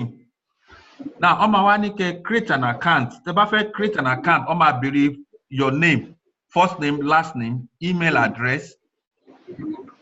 And some will ask you for your address. Some might not ask you immediately. They might ask you for email address. They will ask you to create your own password. And they will ask you to confirm your password. And they will ask you to create the account. Click create account or sign up. Once you do that, it will send an email to your email or ask you to log in, depending on the way the structures or requirement is all about. Now, when you want to log in, when you create an account, that's one module, that's one unit. So yeah. Create an account is a module, is a unit, is a component, is a requirement. Now, when you now create an account, there is going to be login. Login is also another unit. It's also a component. So if you enter, for you to log in, you need to insert your password and click on login with your username and click on login, and you're able to log in successfully. Yes. Thank you. Hello, is that clear now? Yeah. Okay. Yeah. Now, user acceptance testing is for the owner or customer service to check how functionality of the application is working. Now, that's why I'm saying as a business, for this training, you can do it as a business owner to check when you give it to developers or you use it to look for a job. So as a business owner, you now sit down and start checking all the requirements you put and see that the website is working based on what you want. Because there are something they might develop application and it will be working, but it's not what you ask them to develop. The way you want it to work, that's why it's working. It might be working, but it's not working based on what you ask them to do. So that's why you need to do that's why they call it user acceptance testing. There are two types. There are one alpha and beta testing. The alpha is normally done at the software house office, while the beta is always done at the customer's office. Now, if you look at so many applications, let me see whether they will put beta in it. And TeamViewer, let me see if TeamViewer have a beta. TeamViewer. They will put TeamViewer on it. When you see TeamViewer, they put beta. That means it's not yet officially launched. They are still testing it. They're still testing it and asking you people to give it a trial. Let's see if you have any complaint, let us know. That's why they call it TeamViewer and beta. You see, they'll put beta there. I think there was one application I was making with immigration office. They said it's a beta, so it's not the one that they officially use, but it's better. You can just try and see. Give us your feedback, what you feel about the website. That's all. So, we don't have anyone. That's all about beta, alpha and beta. Now, smoke and sanity testing. These are functional testing. Smoke and sanity testing is just to check the application is stable. Just check on high critical area of the application and it's stable. You can, and you tested it is working. Smoke is just like a build. You test the build, the component. Sanity is broader. When you go live, they call it, sometimes they call it critical testing. Critical means high severity of the application. User can create an account, user can log in, user can make payment, user can make another online. Those are the most important thing on the website, if it's an e-commerce website. And those are the critical area of the application. They must be able to make payments. Because payment also is a module. If you want to integrate customer on your website that can pay with credit card, you need to add payment gateway to your website. They call it payment gateway. That's also a module. And when the customer log in, they select order into the basket. And when they select order into the basket, they click on make payment or confirm or complete this order. The system should navigate to payment gateway where you will see enter your card details. When you enter your card details correctly and you click on pay, the payment should be successful. If the payment is not successful, that means there is a problem. That is sanity. So when you are doing sanity testing on production environment, you make sure that high severity, the critical area of the application are working correctly. Now, regression. Do we have any question about this before we move on? Now, regression testing is, you know, when they are building all these builds, all these modules, you keep on, as they are bringing in new modules, you keep on checking them repeatedly. That's why they want automation, people that have automation experience, because you need to be checking this thing consistently. As the new release is coming in, you need to check what you checked before. They call it regression. That to check if there is changes or additional picture to the application, what is working before is still working. Nothing has changed, nothing has break. That's what they call regression testing. And if you are developing a new application, or if you are doing enhancement or modification to a existing application, you need to do regression to be sure that what is working before is still working. That is what we mean by regression. Now, we move on to the end-to-end testing. End-to-end testing is just similar to system testing, but this time around, you now begin to do different devices, different browsers. It's similar to compatibility testing. You use different handsets. You know, there are different models of iPhone, iPhone 5, iPhone 6, iPhone 7, iPhone 10, Samsung Galaxy 6, Galaxy 7, Galaxy 8 Plus. You need to start testing them on different devices and different specs to be sure the application is working. When I mean application or the website is working correctly. That is what it means. Now we go to exploratory testing.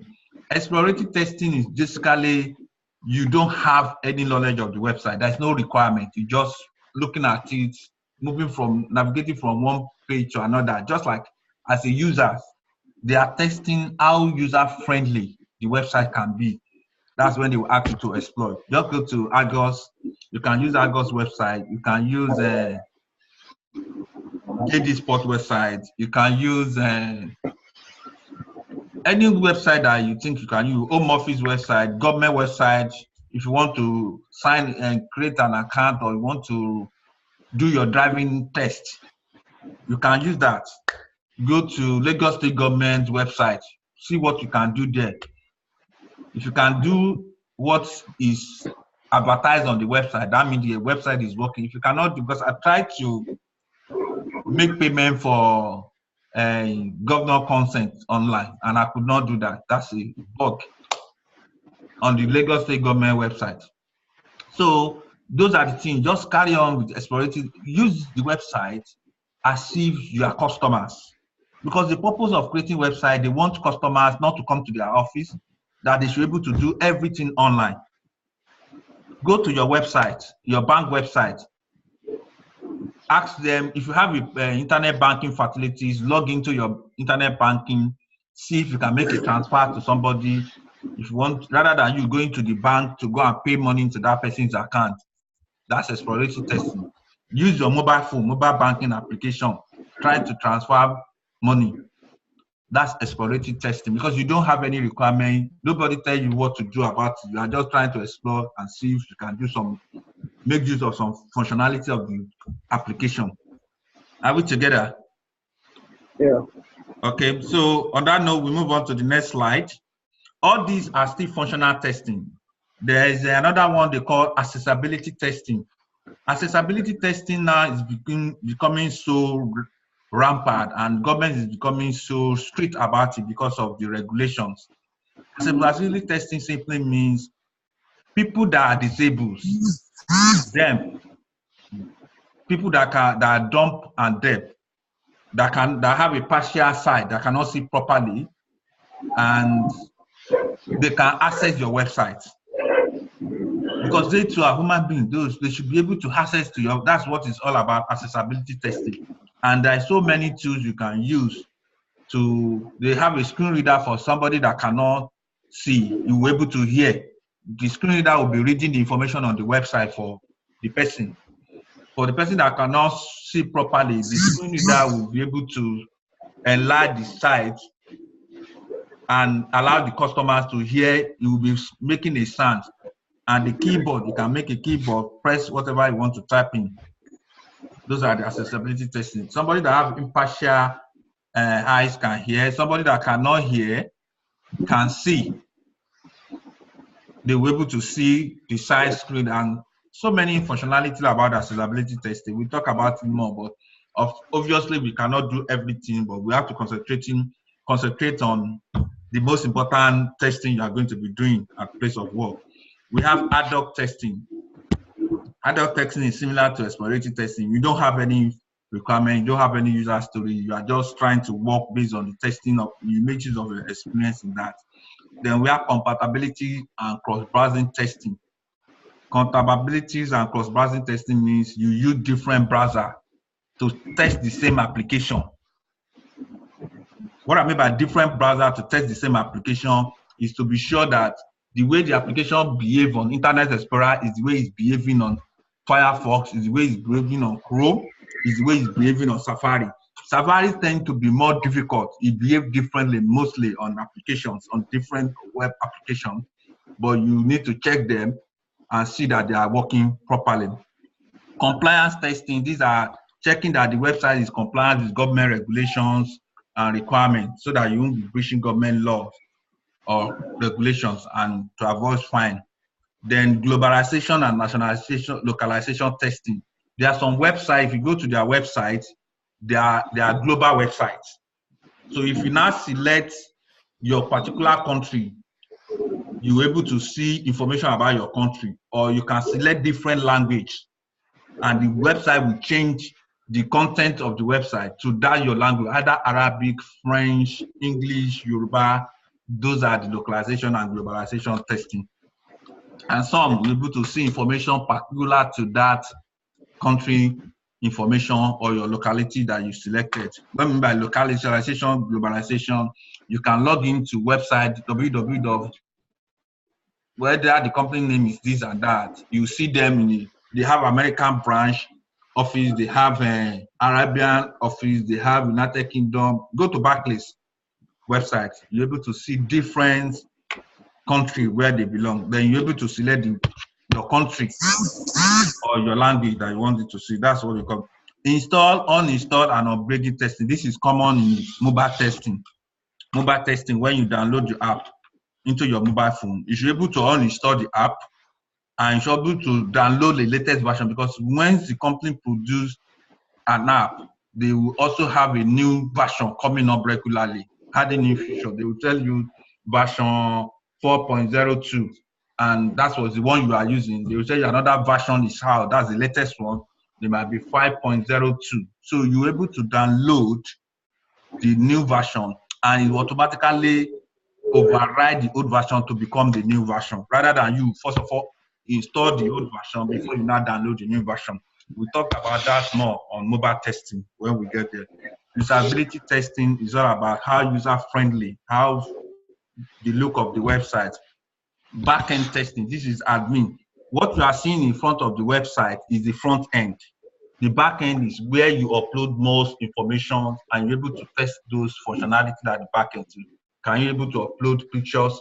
Can you able to add new image or product on the website as an admin person? Those are the things we are going to talk about on the website.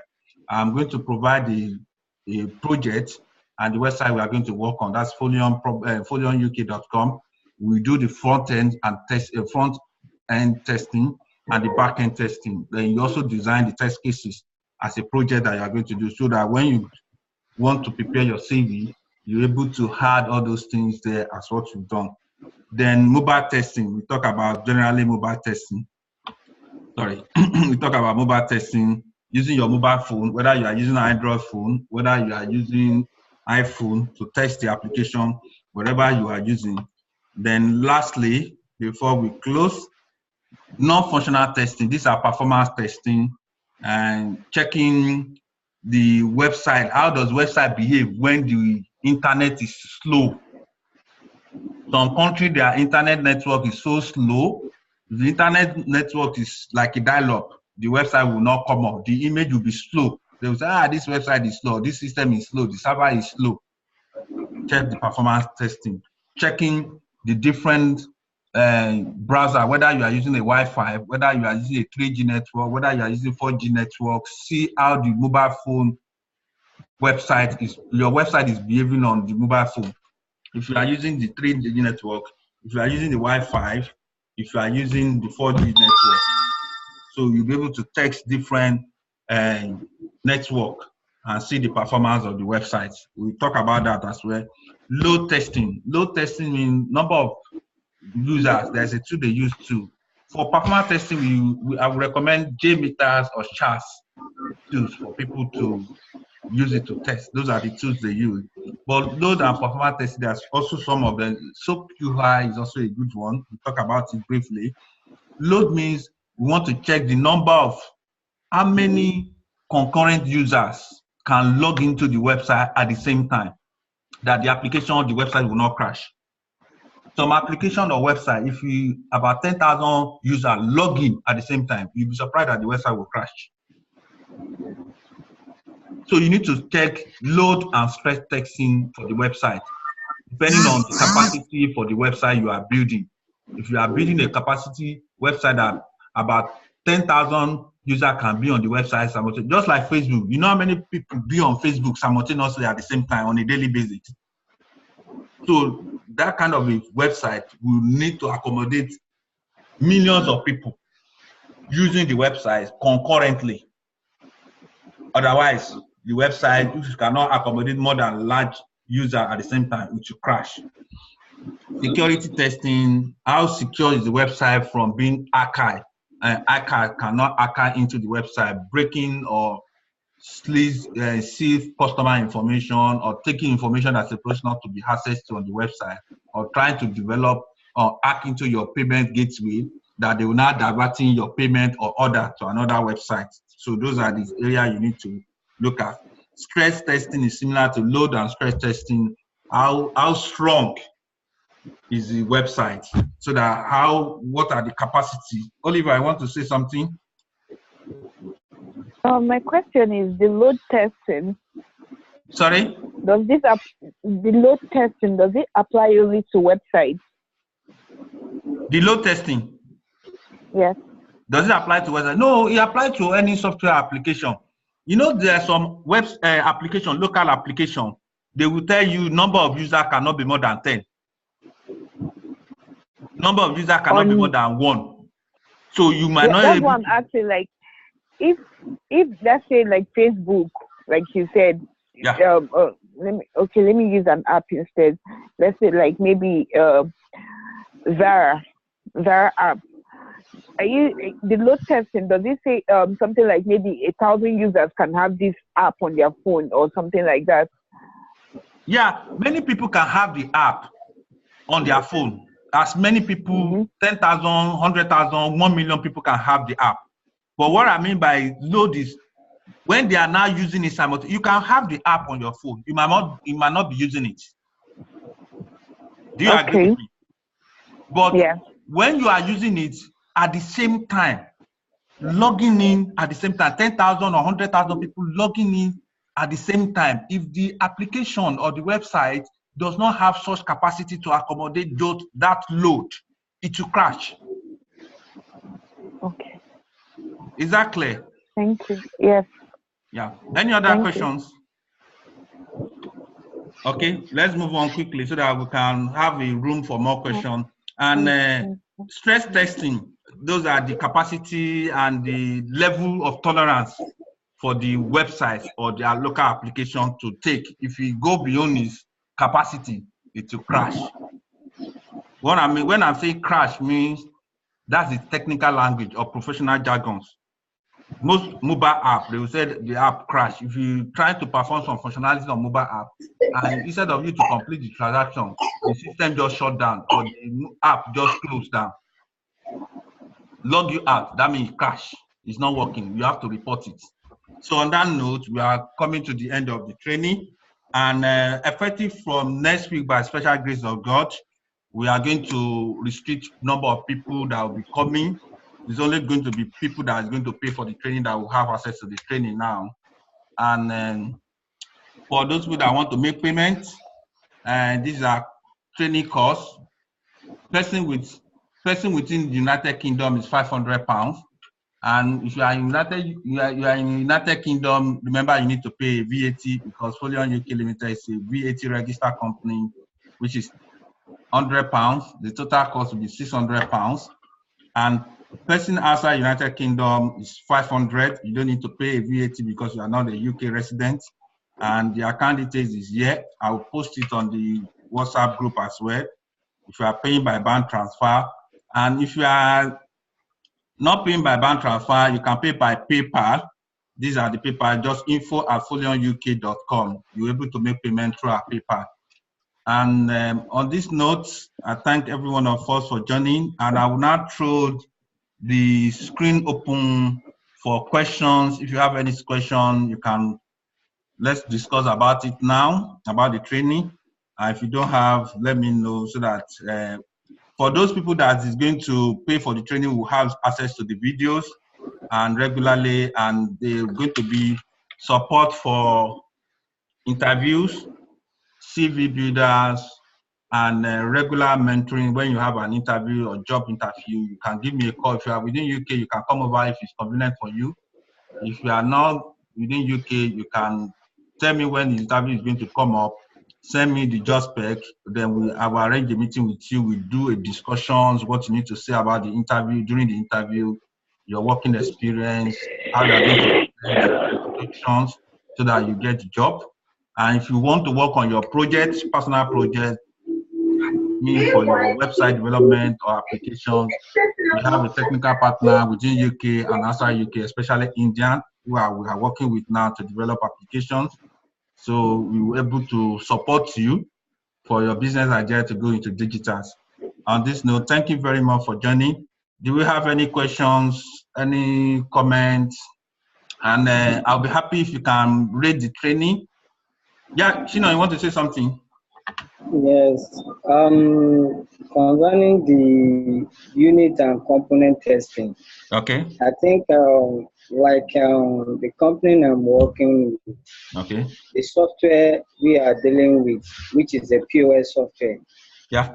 that the customer are using here. So the software, as you talk of module, right now, if the customer wants to buy the software, we need to ask the customer that is he want an inventory account module, so that when they want to activate the software for the customer, Yeah. then definitely they will activate what he or she requests for. Yeah. So that unit and component test now make me understand that in processing of asking for a software or request for software, definitely you need to tender what you need first before they can now activate the software for the person. Yeah, I quite agree with you. Are you finished now? Yeah. Then the second thing I want to ask now is that we are talking of a website developer, right?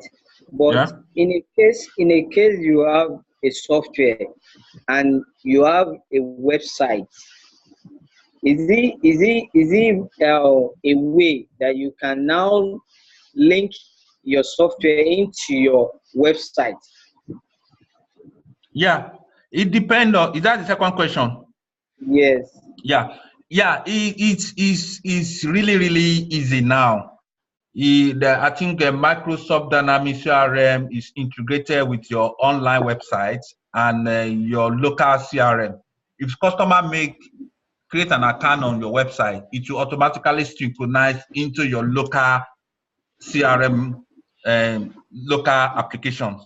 You have all the customers' details there on your local machine, not on the website.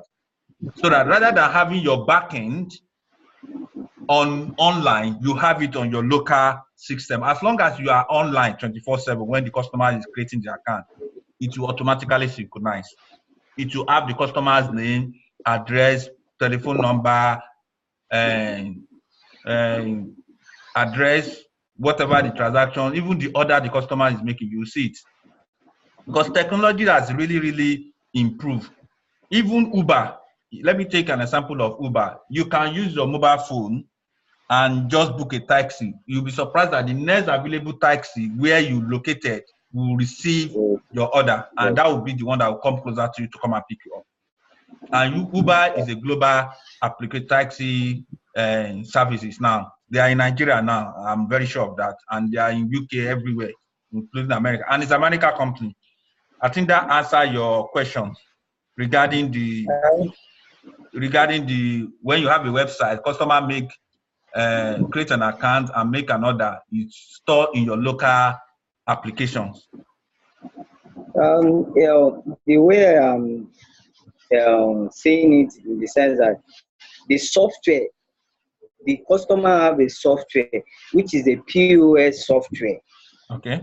And the same customer has a website, yes, which is designed for his company.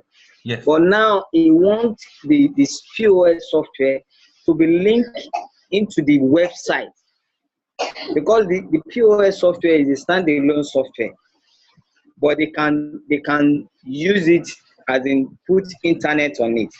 But now he wants it to be on online. his website. Yes.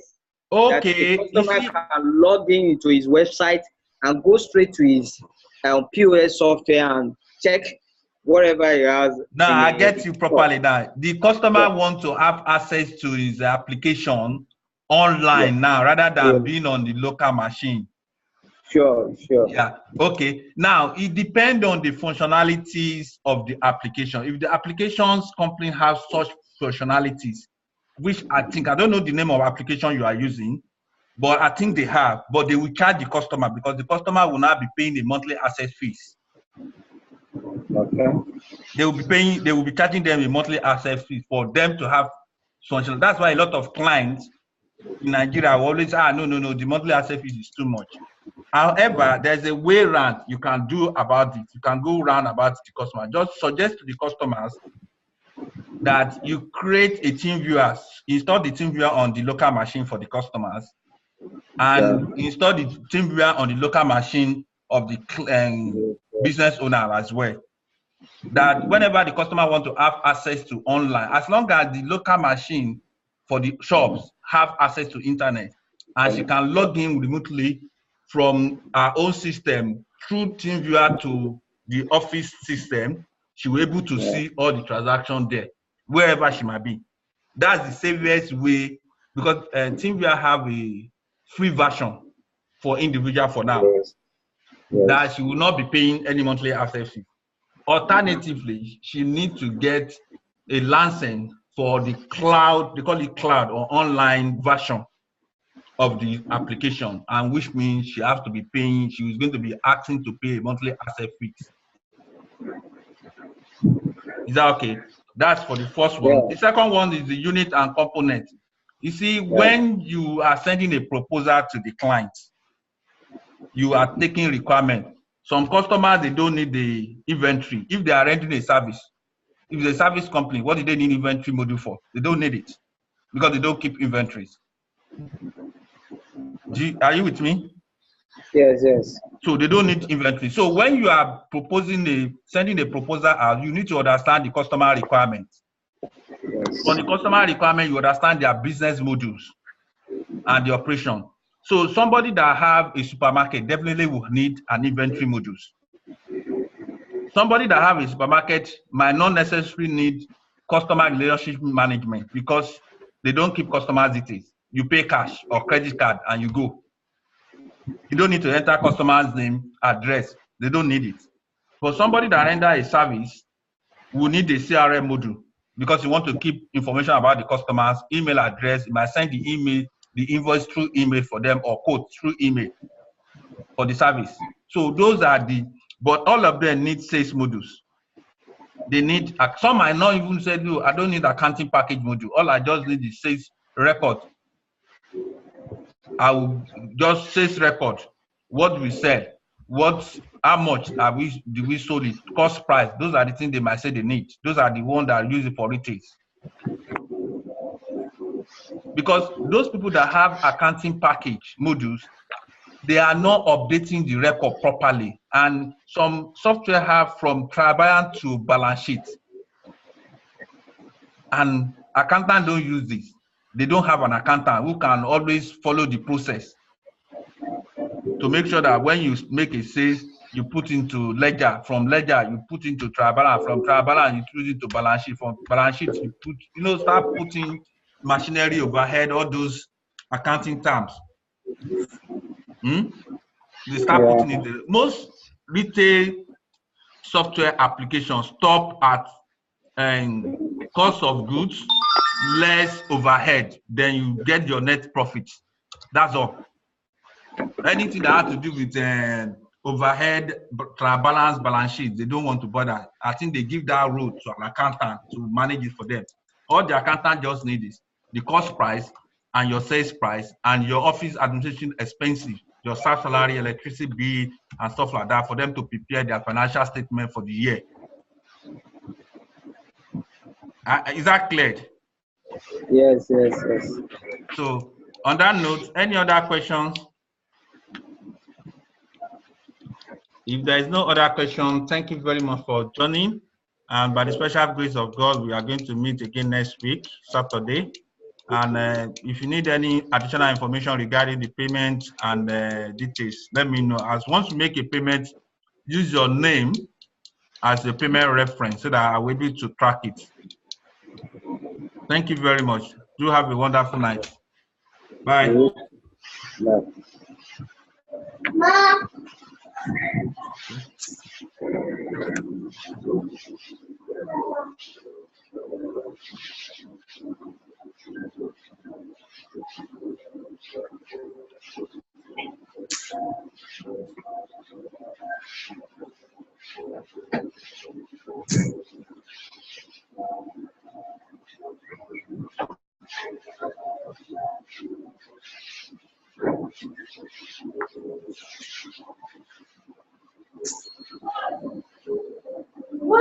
Children,